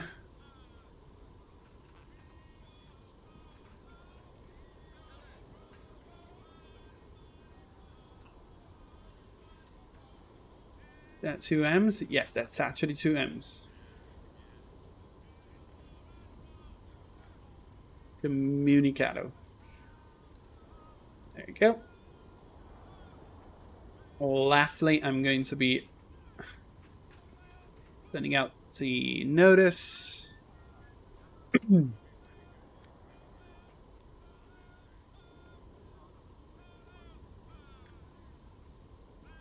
On community cast.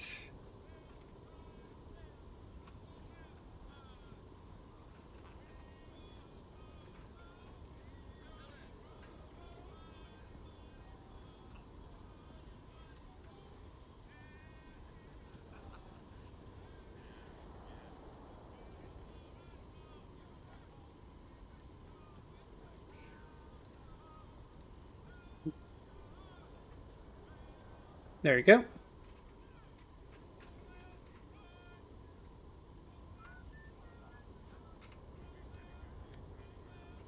All right, we're gonna find the game.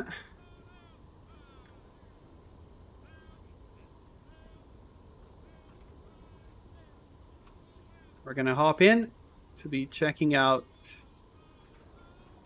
these two teams fighting.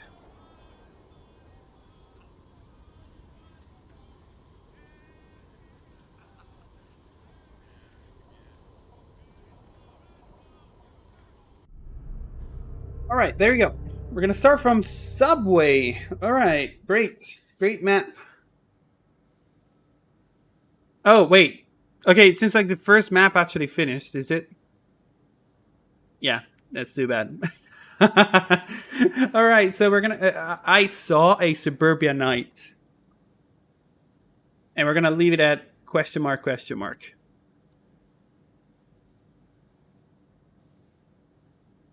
Very unfortunate we're not gonna be able to see it. We were not able to see suburbia night, but we're gonna be finding Subway, so it's still a great deal for me.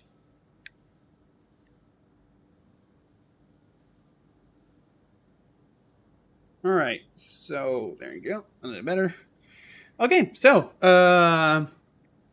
again, not sure how the first map finished. We're gonna find soon. I do trust. I'm gonna message them actually to see if they can let me know what was the score. First suburban night question mark, and we're gonna move over to updating the name.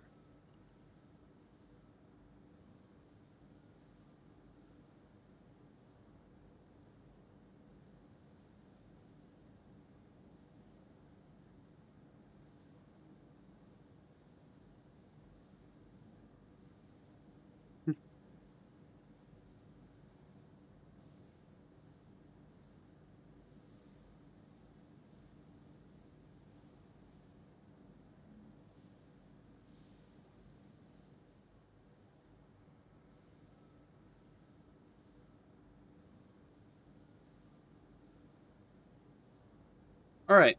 So, let's update everybody on what has been happening so far. So we saw a game between Down Brothers and Talladega Knights. Talladega Knights taking the win, but it was definitely not a landslide win, such as we have seen so far by most of the matches I have seen.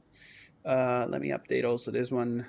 This is Excommunicado. No, sorry. Subway I wanted to write. Why did I write Excommunicado? I don't know. Map Excommunicado. Let's go. The match there finished off. Map 1 was Cargo was won by Talladega Knights by a 4-3. But also let's remember that Down Brothers brought that map down to a 3-1, meaning that Talladega needed to win 3 rounds in a row to win, which they did. Map number 2 was Tanker, and on Tanker, we have seen Down Brothers taking the victory with 2 caps. Sorry, actually 1 cap, was it? Yeah, it was 1 cap, but one amazing play. There was one very amazing play from T.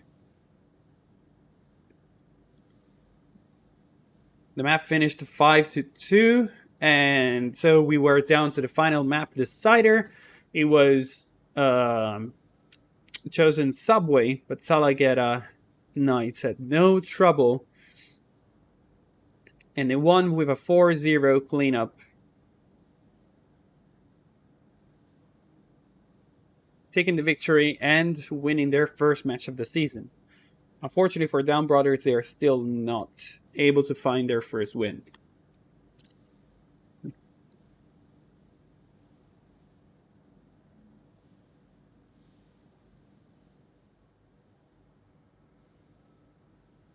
Now we're going to step up a little bit with the skill level, because we are talking about Excommunicado against Unity. Both teams are on the gold line, gold-silver line, meaning that they're standing at the top 50%. 1,190 points for Unity, 1,180 for Excommunicado. The first map was Suburbia Nights, but I was unfortunately unable to see the score of it. So we're going to find out later on what was the actual result of it. That's kind of unfortunate, right?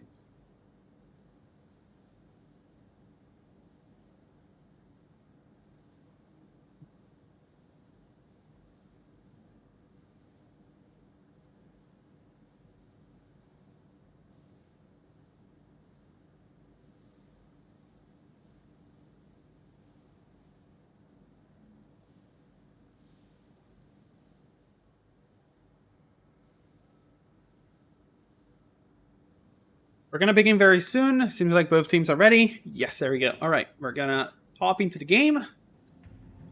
This is Excommunicado against Unity. Sorry, Unity against Excommunicado. It's just that the two teams are swapped around for the second map. Once again, we are unable to hear the players because of audio issues that I currently have.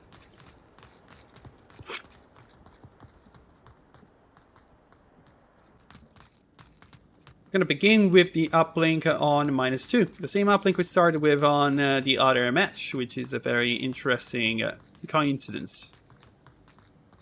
For some reason. Alright, whatever you want. Website. The first kill goes to me. It actually finds a double kill down the south stairs. That was a great push from him. And he also might be able to hear people down at the bottom of his feet, which are Operator Yuri and Zero Cool. Wicked and I think was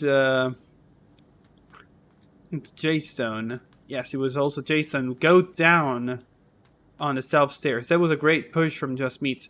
These stairs itself are a pain for this uplink specifically. You cannot really go down the stairs very easily, and if you get pushed like this by anybody, it's very easy to catch them off guard. Now Zero Cool placing some pressure on Ollie Ike, who moves back and away from the corner.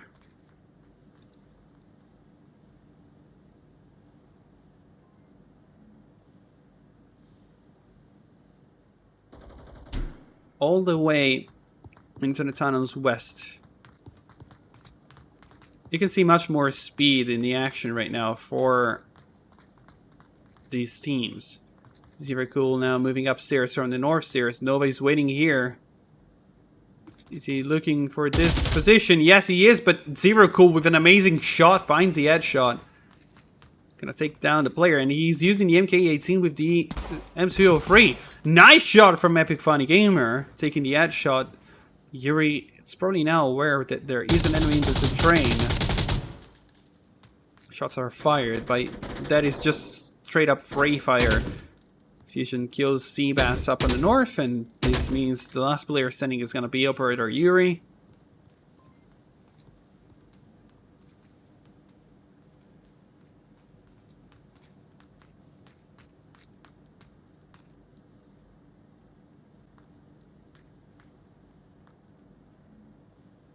I do believe this is going to be the end of this round, because this is a 4v1. I do know of matchups that do finish with the victory on the side of the one player standing, but I do believe this is not the case. It does not seem like Yuri is currently on that level of skill to be able to turn this around.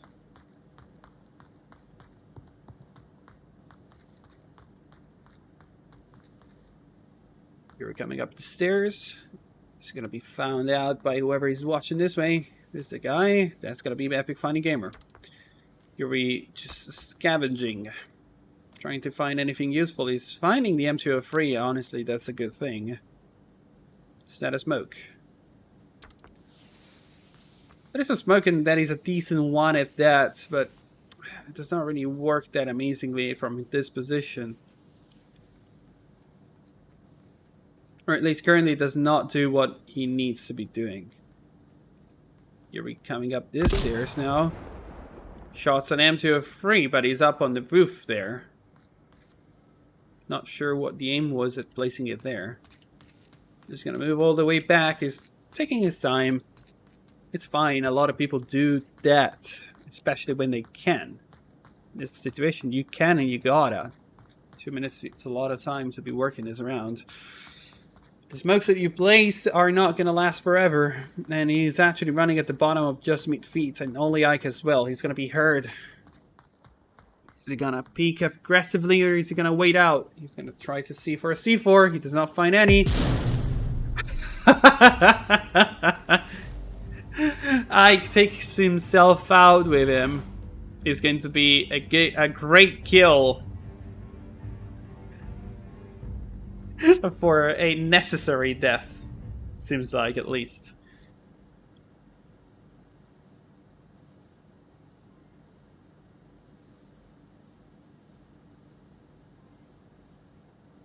Oh, the death did not count for Ike. I mean, the self-kill did not count for Ike. So he's gonna get the kill done without even actually reducing his own counter.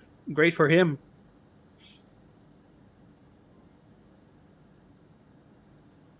Well, the C4 worked. Alright, now Excommunicado on defense. We're going to play the same uplink.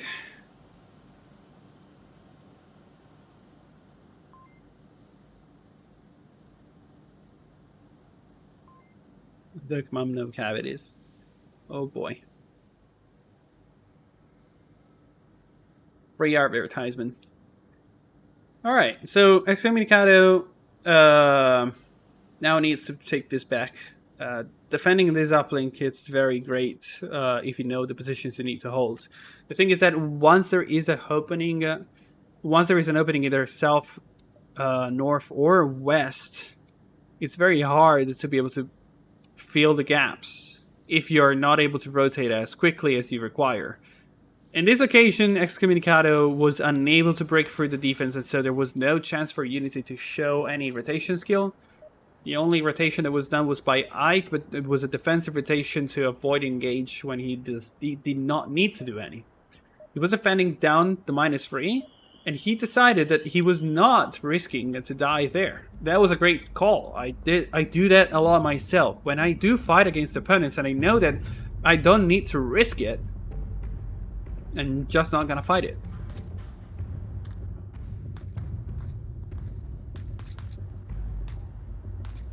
Unity on offense, Excommunicado on defense. We're gonna find out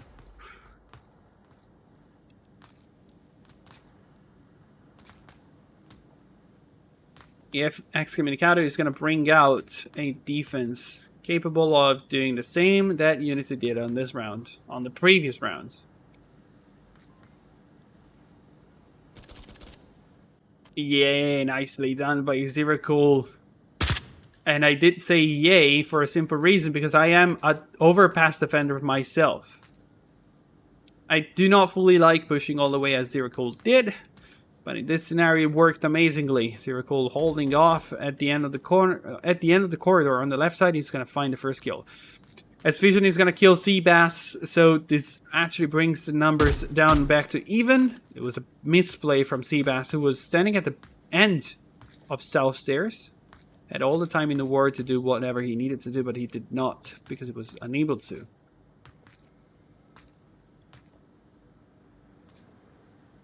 Now Zero Cool rotated out from overpass. He's gonna keep an eye out. Fusion, he's gonna bait out with a little bit of jiggling.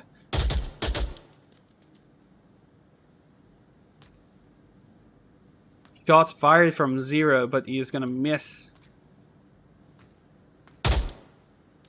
Now pushing out from the corner. Is he using Iris? No, never mind. He's using auto. Right, only Ike. From the stairs, Zero Cool finally finds the kill on Fusion. Ike is not even looking that way now. He's gonna try to get the kill on Yuri. Where are the attackers? We got Funny Gamer at the stairs north. We got Wicked. Is that a nade? That's a flash, and it's a great one, but he does not push out. That's interesting. I mean, the flash was perfect on target. Epic Funny Gamer definitely did a great move and went back downstairs. Nice shot from Yuri, sorry, taking down Just Meat.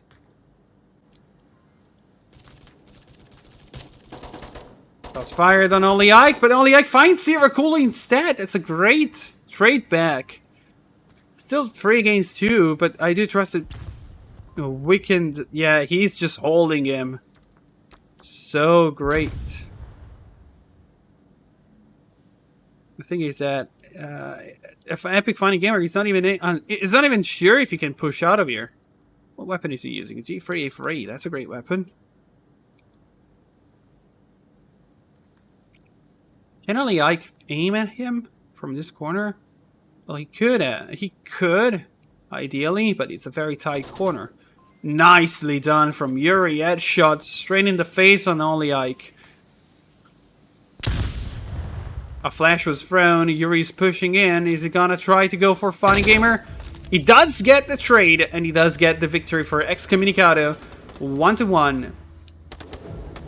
Excommunicado definitely shows up as ready to go for this map.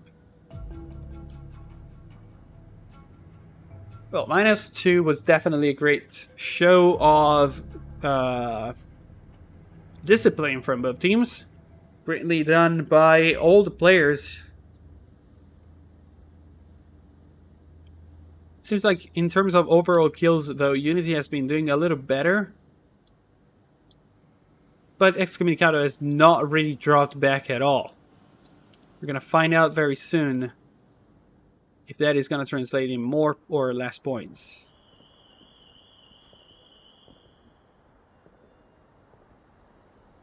Next uplink is going to be a pain for both teams. It's going to be in the north uplink. It's a pain mainly depending on how the two teams are deciding to play it. It's a bit of a rock, paper, scissors situation because you can decide to place a lot of eggs into the north basket. What I mean is that if the offense places a lot of people onto the north effort, they can try to push all the way up to the north and definitely could work out great. But if the same is done by the defense can abuse greatly an advantage of the stairs.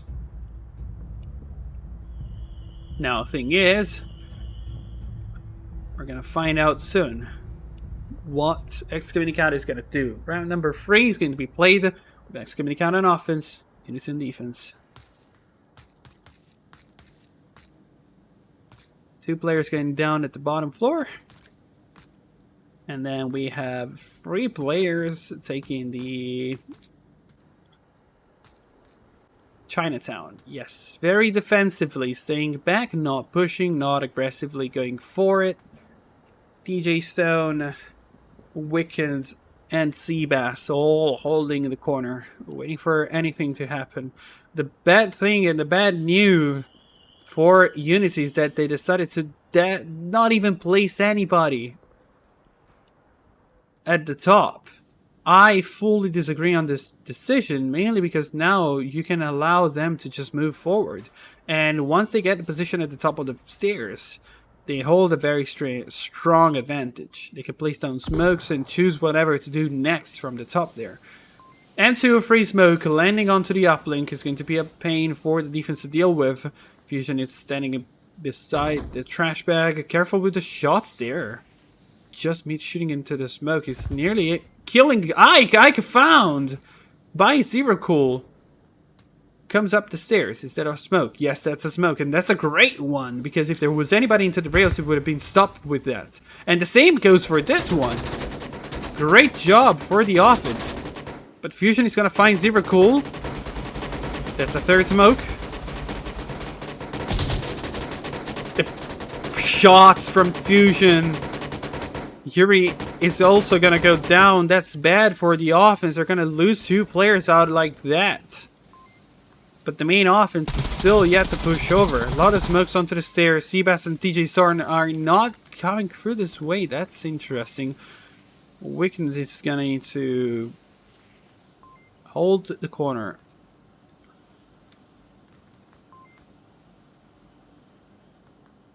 Fusion did an amazing job. Nova taken out by Wickens. Yeah, you gotta erect the gun.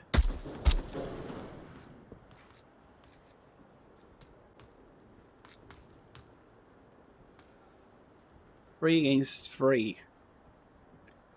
Fusion has done an amazing job stopped the attack from the south, all on his own, from behind the trash can. That was a great job. Oh, a little laggy here. You okay?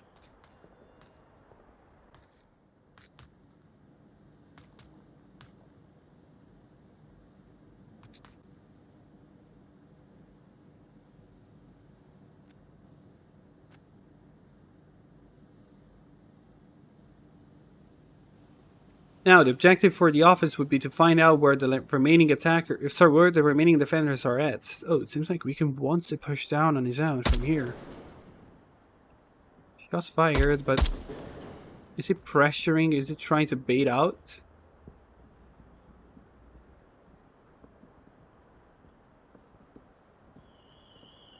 You can see Just Meat being extremely impatient, I could say. He's about to peek over because it could be great for him. For as long as Weekend does not make a single sound, he might be able to take the kill with this. But he needs to be very disciplined about what he does.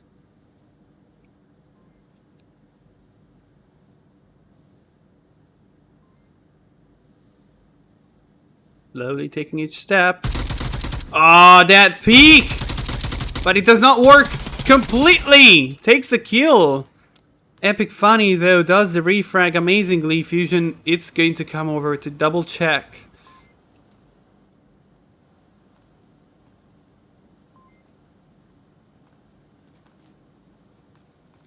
Is that a flash? That's a flash?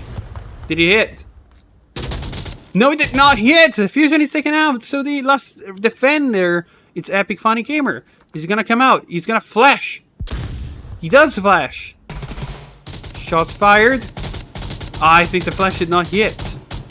It just came down the rails, so it did not hit at all. So Epic Funny Gamer is the last remaining defender. He did peek, but... oh, risky.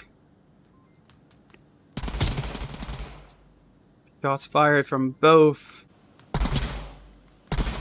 He just needs to keep this corner alive like this. It's fine.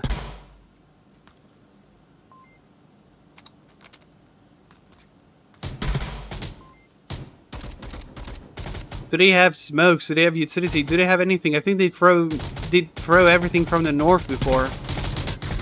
Ah, TJ is finally able to find the frag here. Oh, no. It's a friendly fire. No, Seabass! -1 for you. Deserve that.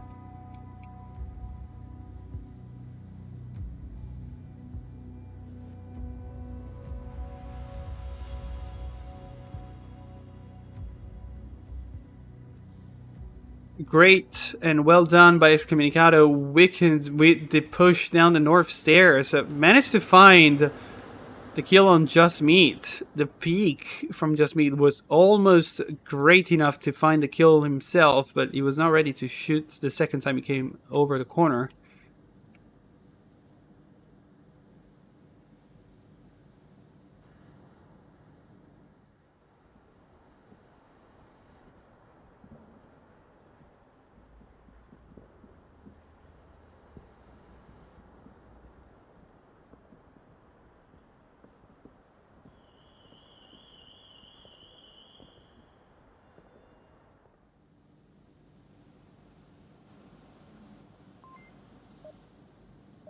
Round number 4 about to begin. We're going to see Excommunicado on defense and Unity on offense. Same uplink is going to be the north one. We're going to find out if Unity will be able to tie up the situation or they are going to follow behind even more. Again, not entirely sure how it finished off on the first map, so we're going to assume that the first map never got played. That was a Suburbanite.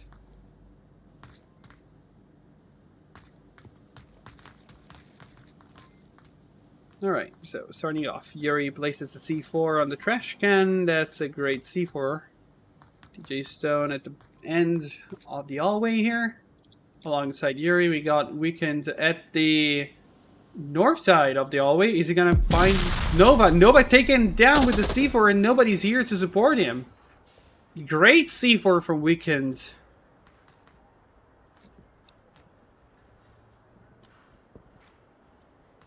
Finds the first kill on the round. Oh, that was a short flash. Okay.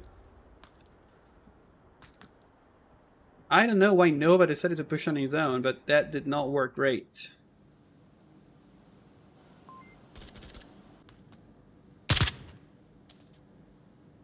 -3, Zero Cool finds a kill.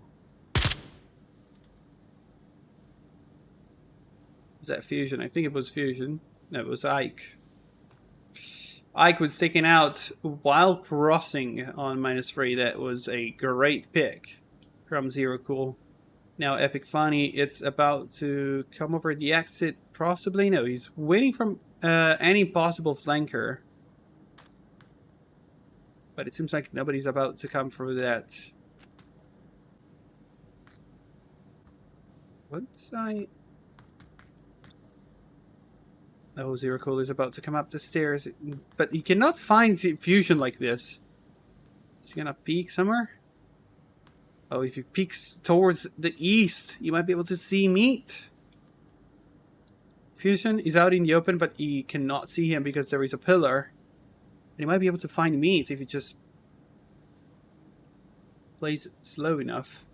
But he's going to focus on his objective, keep an eye down on -3. There is still one player down there, which is Epic Fighting Gamer. But that player right now is not doing exactly what Zero Cool might be expecting. Just Meat about to go for overpass.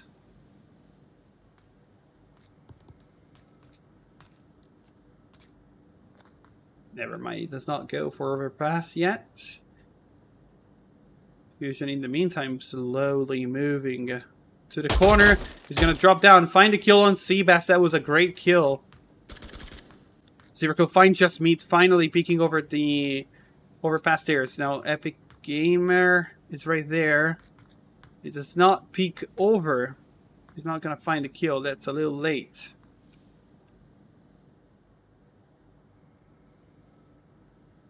Zero Cool might be able to find a kill on Fusion.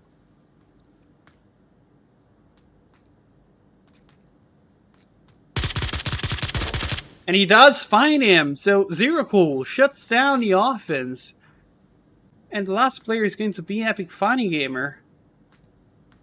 He does tap a little bit. It's going to be a problem if Zero Cool sears that.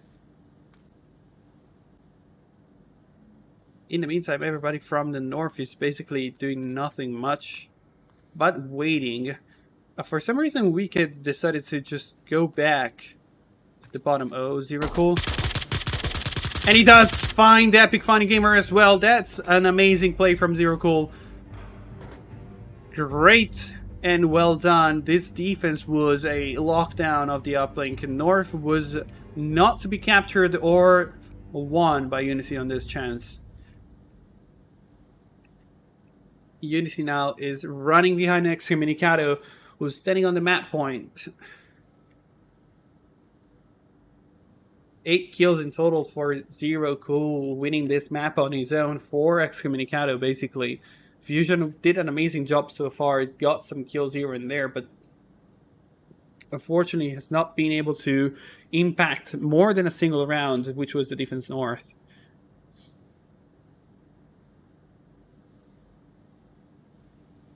We're going to find out very soon which of the two teams is going to come up on top. This is the South uplink, and that's a very good one for offense. Excommunicado starting with a great chance of winning this map. Why is it good for offense? Because for as much as defense does have a very narrow path they gotta defend, this uplink here is very hard to defend for the defense if they're not ready to fight very early on. It's an uplink where reaction is extremely important, and being dynamic works amazingly. But that's a problem, because on defense you do not want to be dynamic. Usually you want the opponents to be coming up to you. So you basically lose the advantage of waiting for your opponents when you play on this uplink, which is a big thing. On Volk, this is not something you want to have. Oh, we lost a player on Unity.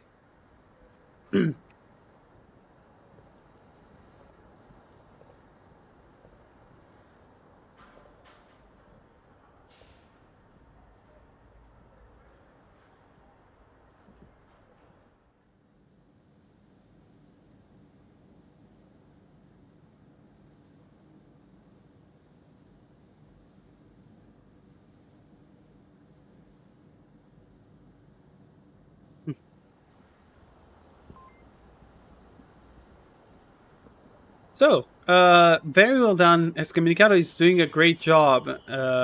Did he start defense or offense? Counting, this is the second map. They might have chose the map. So they started offense. Yes, they did start offense.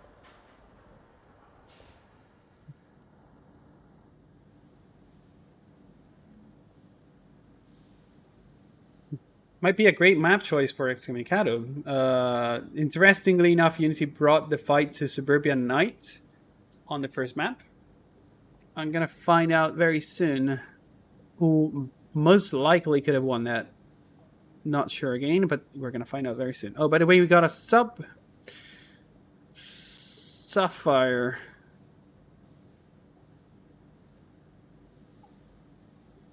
Cypher. No, we're gonna call him Cypher. Cypher. Yeah, Cypher. Okay.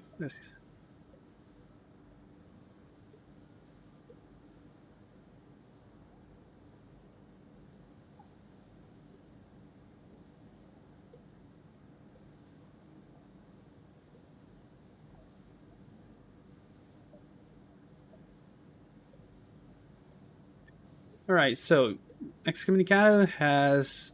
This is Excommunicado, right? Excommunicado has Bazaar, Suburbia Day, Subway, Suburbia Day.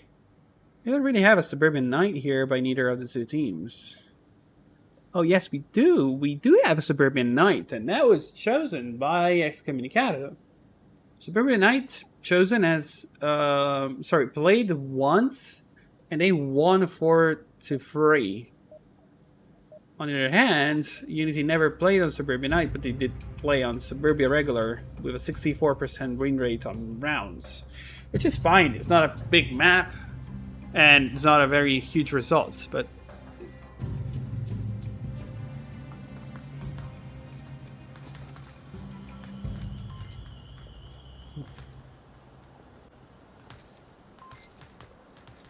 Round number 5 beginning now. Unity on defense, Excommunicado on offense. We're going to find out very soon whose first blood is going to get. And it's going to be Stone. DJ Stone finding just me to getting into the corner, but that was a little too aggressive. Goes down at the corner and he is out. First blood for Excommunicado. Nicely done. They're going to find out also only Ike. That's a smoke on the corner, but it's not a great smoke. It's then another smoke.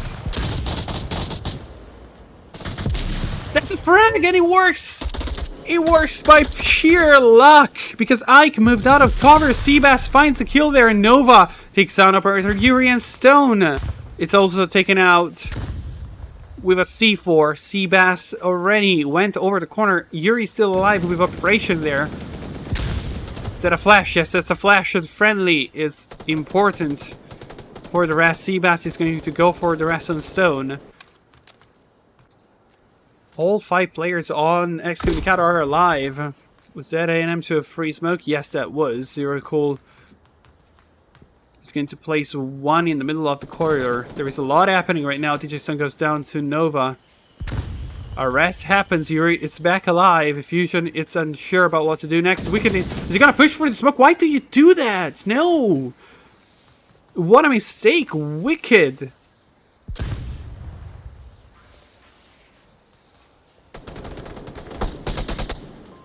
You cannot push through smokes like that. Unless you got a flash and you throw that right over the smoke and you wait for it to go off. But that was not great as a move. A lot of players do that, but that can be so punishable. And a lot of players do not expect it to happen, but we're talking about an open field here.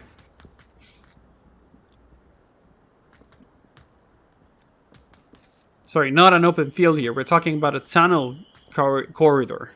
There was not really many ways that he could have gone through this, and so it was very simple for Fusion to just wait him out.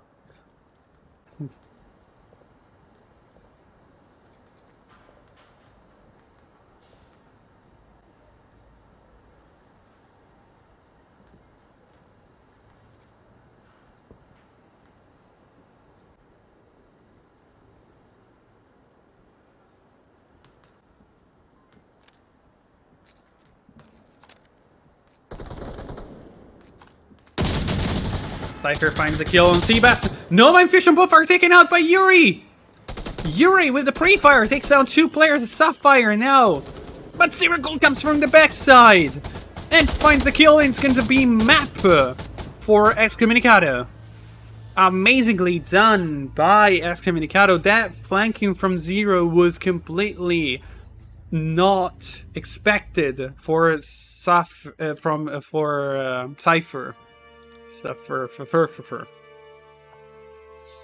We're gonna find a map free.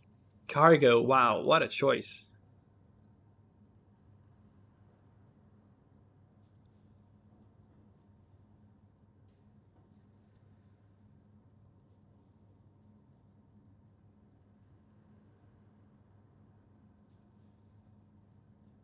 Excommunicado coming up with the big victory on Subway.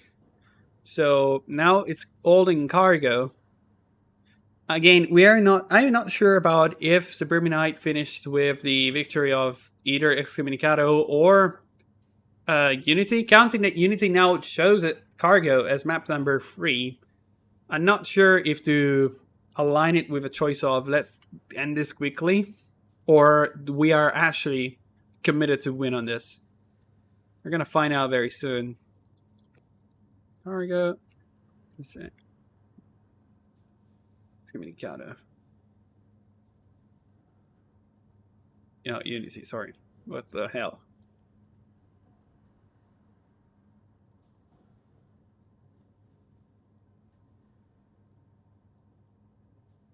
Map number 3. Cargo is a very unique choice. We're gonna actually let's check how score-wise they're set on cargo. So it's like Unity actually played this a few times. They actually did play this 3 times, just as many times that the Excommunicado did. And both teams have exactly the same win rate, which is 69. Amazing number, right? Well, we're gonna find out soon who's going to win this match, and the map number 3 was chosen. It's a unique one at that. We're gonna find out if Excommunicado concludes with a victory on this one as well, or if Unity is going to win this and leave us with the big question of who actually won the map. Number 1. Starting off with the offense, Fusion is flashed. Zero Cool is about to peek over, but he does not see. Fusion did nice in running forward with the flash even still on him. Oh, Zero Cool peeking the corner, but that's a mistake.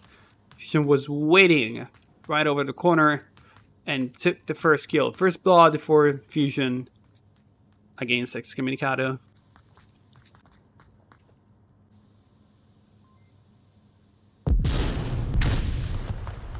C4 came out, but nothing done. Stone probably saw Fusion, but not fast enough with the trigger.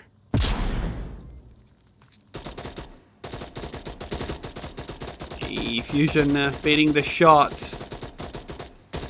Is that a flash? Is that a nade? That's a flash, I think. Smokes are placed down onto the uplink. Seabass finds a kill. Meat is trying to run towards the uplink. Seabass moves into the containers. Does not find the kill. Cypher finds a kill on Seabass. Stone is stuck with the smokes onto the uplink. He's, oh my god, he's solo actually. You gotta move. Ike is using the smoke. He might be able to find a cap. He does not have ammos. Oh no. Cypher finishes off Seabass. Ike is going for the cap, and he does go for the cap. That was a big mistake from TJ Stone. greatly done by Unity. The smokes were right on point to lock the position for TJ Stone. He was completely unable to do anything from there. That was greatly done. As soon as he started shooting, I think he got called down immediately by Fusion. Fusion just started basically saying barrels east. And this was smoked out so heavily that TJ Stone could do nothing but just look at the smoke. He could have done something much better, which could have been, after checking the tablet, looking, oh my god, I'm alone, I need to move out. And he would have needed to run out and just go for the uplink. Basically stating, I want to die here. Now, just kill me before you cap. Or I kill you all. It would have worked great. But he did not. And that was a big mistake. I do trust this is an inexperienced mistake. DJ Stone allowed the cap to happen. Excommunicado is gonna be behind by 2 points, and now they are on offense.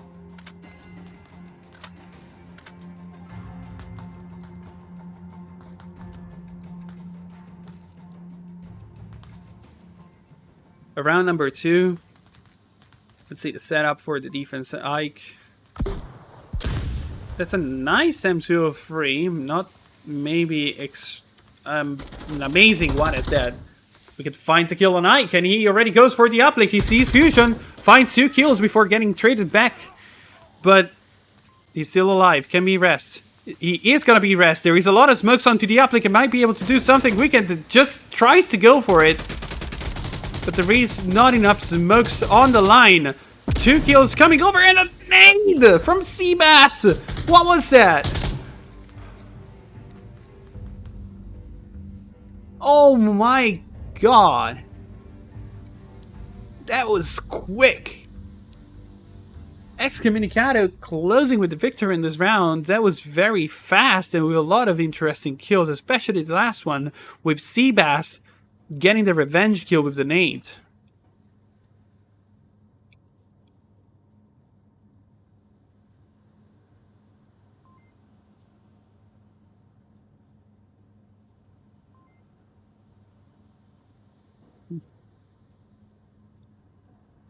Alright, looking at the scores. Amazingly done by Wicked so far, leading with 3 kills in total. On the other hand, I do trust that nobody really did something extreme so far. Aside from the big mistake from TJ Stone on getting capped, and that was literally it. Everybody has been doing something in this round, and that's great. That's just great. It's much different from what we have seen before on the match from before this one. There is a lot of team play required to do this, a lot of synchronization between the players. You gotta know where the others are going, and you gotta know what to do next. Thank you for the follow, by the way.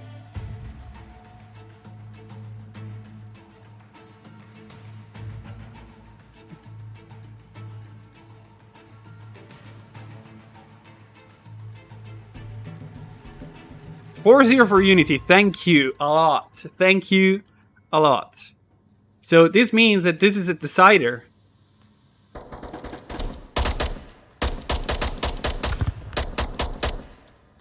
Ike placing a lot of pressure onto Zero Cool that is stuck now in the box. Nicely done from Zero Cool, actually finding the shots on Fusion. Fusion probably got called out that Zero was in here, but he possibly was not expecting Zero to just be out in the open waiting for him.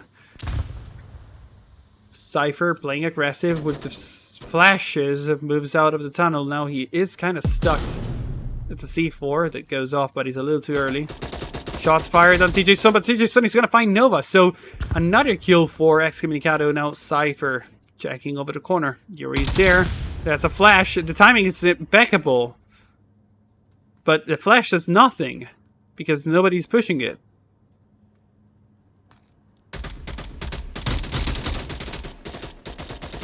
Cypher with aggressive peeking, but does not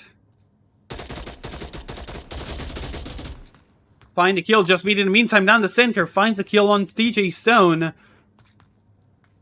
There is more than one. Do they know? Cypher finds Wicked, but Yuri trades back. Now Yuri heard the shots from Meat, but Ike is gonna find the kill alongside Meat. Zero Cool is still alive. But he's out in the open. No shots from Meat. He reloads just fast enough and finds a kill. Last remaining defender is gonna be Seabass that was waiting here all this time. No! He stopped aiming at the right direction at the wrong time. But mistakes were made.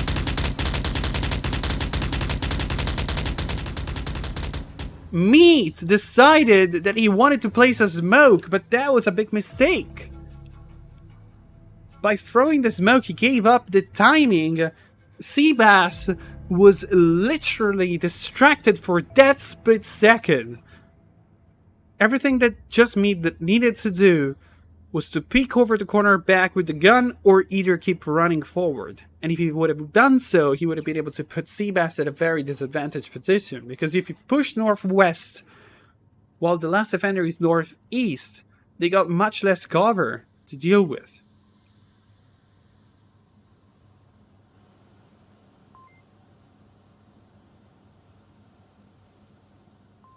Oh my.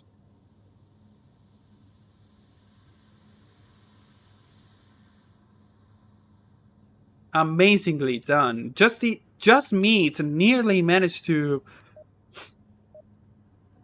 basically win the map for Unity. Or, sorry, win the round for Unity, but he did just that minor mistake here.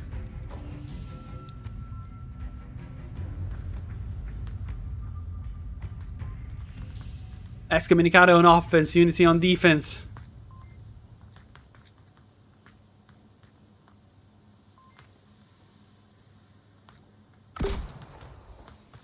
That's an M203 smoke placed on the container. That's a great one because you're gonna stop most of the defenders that are gonna place themselves in there, but at the same time it does not really work extremely as it did. Oh, big mistake from Cypher! Taking down Just Meat with the C4. Why did he blow it up? Wicked is gonna find Nova. The push down the center did work, and now they control it. Yuri's gonna be taken out by Cypher. Cypher behind the containers up on the north side. It's gonna be a problem for the office. Not so long, though. Zero Cool is gonna find him, while Wicked is also gonna find another defender. This is down to 1v4. Mikado might find the kill, and they do. This is going to be a map point, a match point, because as I was told, Unity won map number 1 as on a 4-0 note. So Excommunicado currently is at match point. This is the map decider. I'm not entirely sure why Cargo was chosen as last map, though. Both teams do have a pretty good amount of scores on it. So it would have been in the best interest for Unity not to play on a map that they do know, because it basically shared with Excommunicado on the skill level. But maybe on a map that their opponents did not know as much.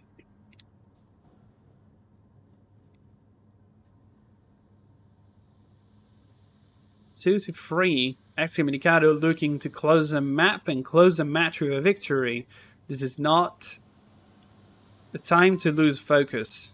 They have done so great on offense, but they gotta also hold on defense. The last time DJ Stone failed hard and allowed the opponents to get a cap, meaning that if this would happen again this time, it would mean a victory for Unity and a big comeback on the map itself. And this is the southeast uplink. This can be easily capped if you're not careful about it. Both teams are taking an extra minute possibly to prepare themselves for a very tight round. This is extremely tense.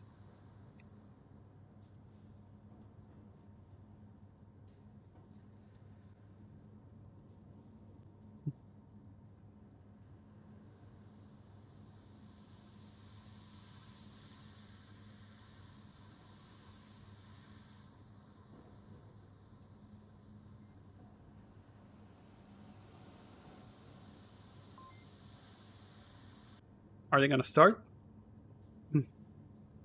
It's like,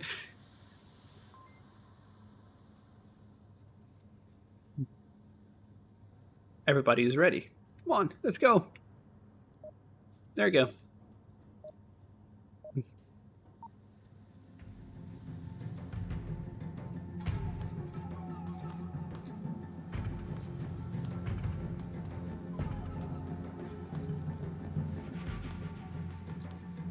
Round number 5. Match point, Excommunicado.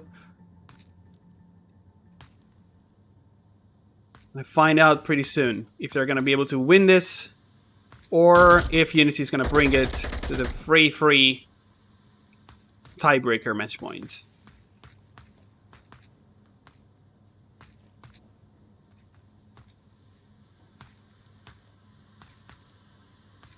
A lot of movement from all the players of Unity, taking a great positioning down the center. A trade happens on Stone against Cypher. Both still alive, but Cypher is in a great spot to be rest, and that's exactly what happens. Just Meat a little bit laggy here, but does not go for the kill. Zero Cool taking the corner, finds the first kill on Fusion, and then trades with Meat. But both go down, not dead.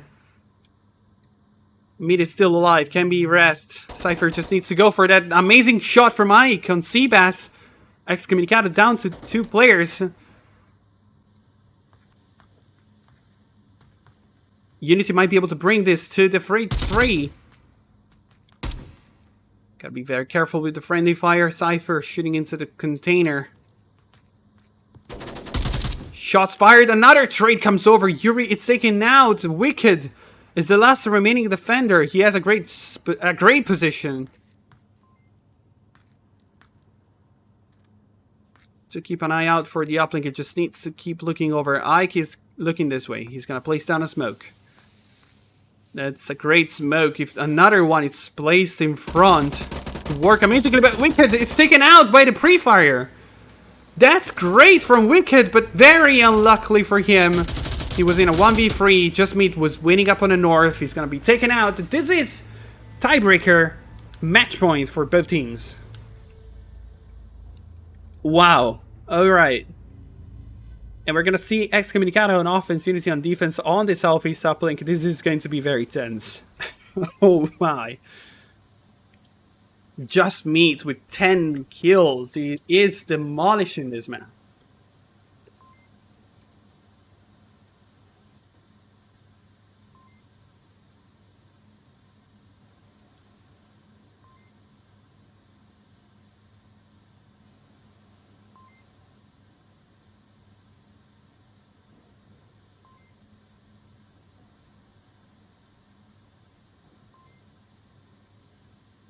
The other hand, Excommunicado has Zero Cool and Wicked doing a great job in terms of kills, but they have not stood out as much as Just Meat. Just Meat has just been demolishing the opponents. And exactly because of this play, because of his play in this specific last round, he managed to clear up the center. At the start, it felt like Unity was getting a little overpressured, but the C4 blown up too early. The trades were a little too early for Excommunicado. Trades done in positions where it was faster and easier for Unity to clean up for.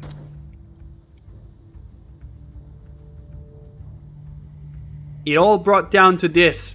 Unity against Excommunicado. Map 3, round 6, tiebreaker, and match point. Excommunicado preparing for the offense. Lots of smokes. That is a lot of them. That was also a nade placed down the center. That is a lot of smokes placed onto the uplink. And most of them are well placed. The uplink itself is cleaned up, and now it's smoked up. Zero Cool moving toward the uplink is gonna get taken out by Nova, who was shooting in the pre-fire in the smoke. Or actually, the smoke came in a little too late. It's a flash. Wicked down the center. He's gonna take down Cypher, but then he's gonna be taken out by only Ike, who was looking through the only gap in between the smoke. Fusion is gonna find Seabass. Yuri takes down Fusion. It's a 2v3.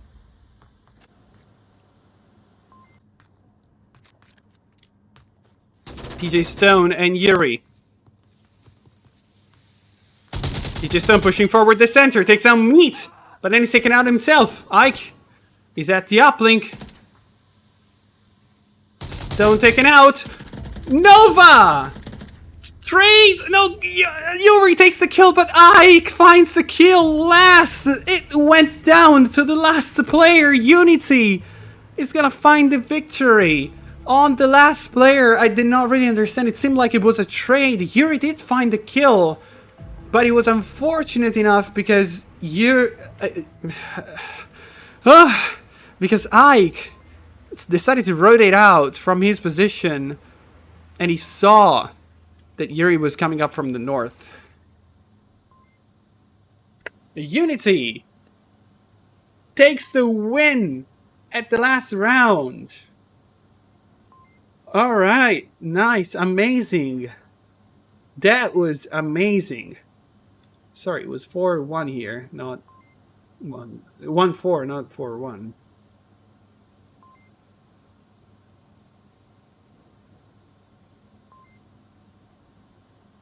Ah, Unity closing up with the victory. Excommunicado was so close. This last round specifically was so damn close to a closure for Excommunicado.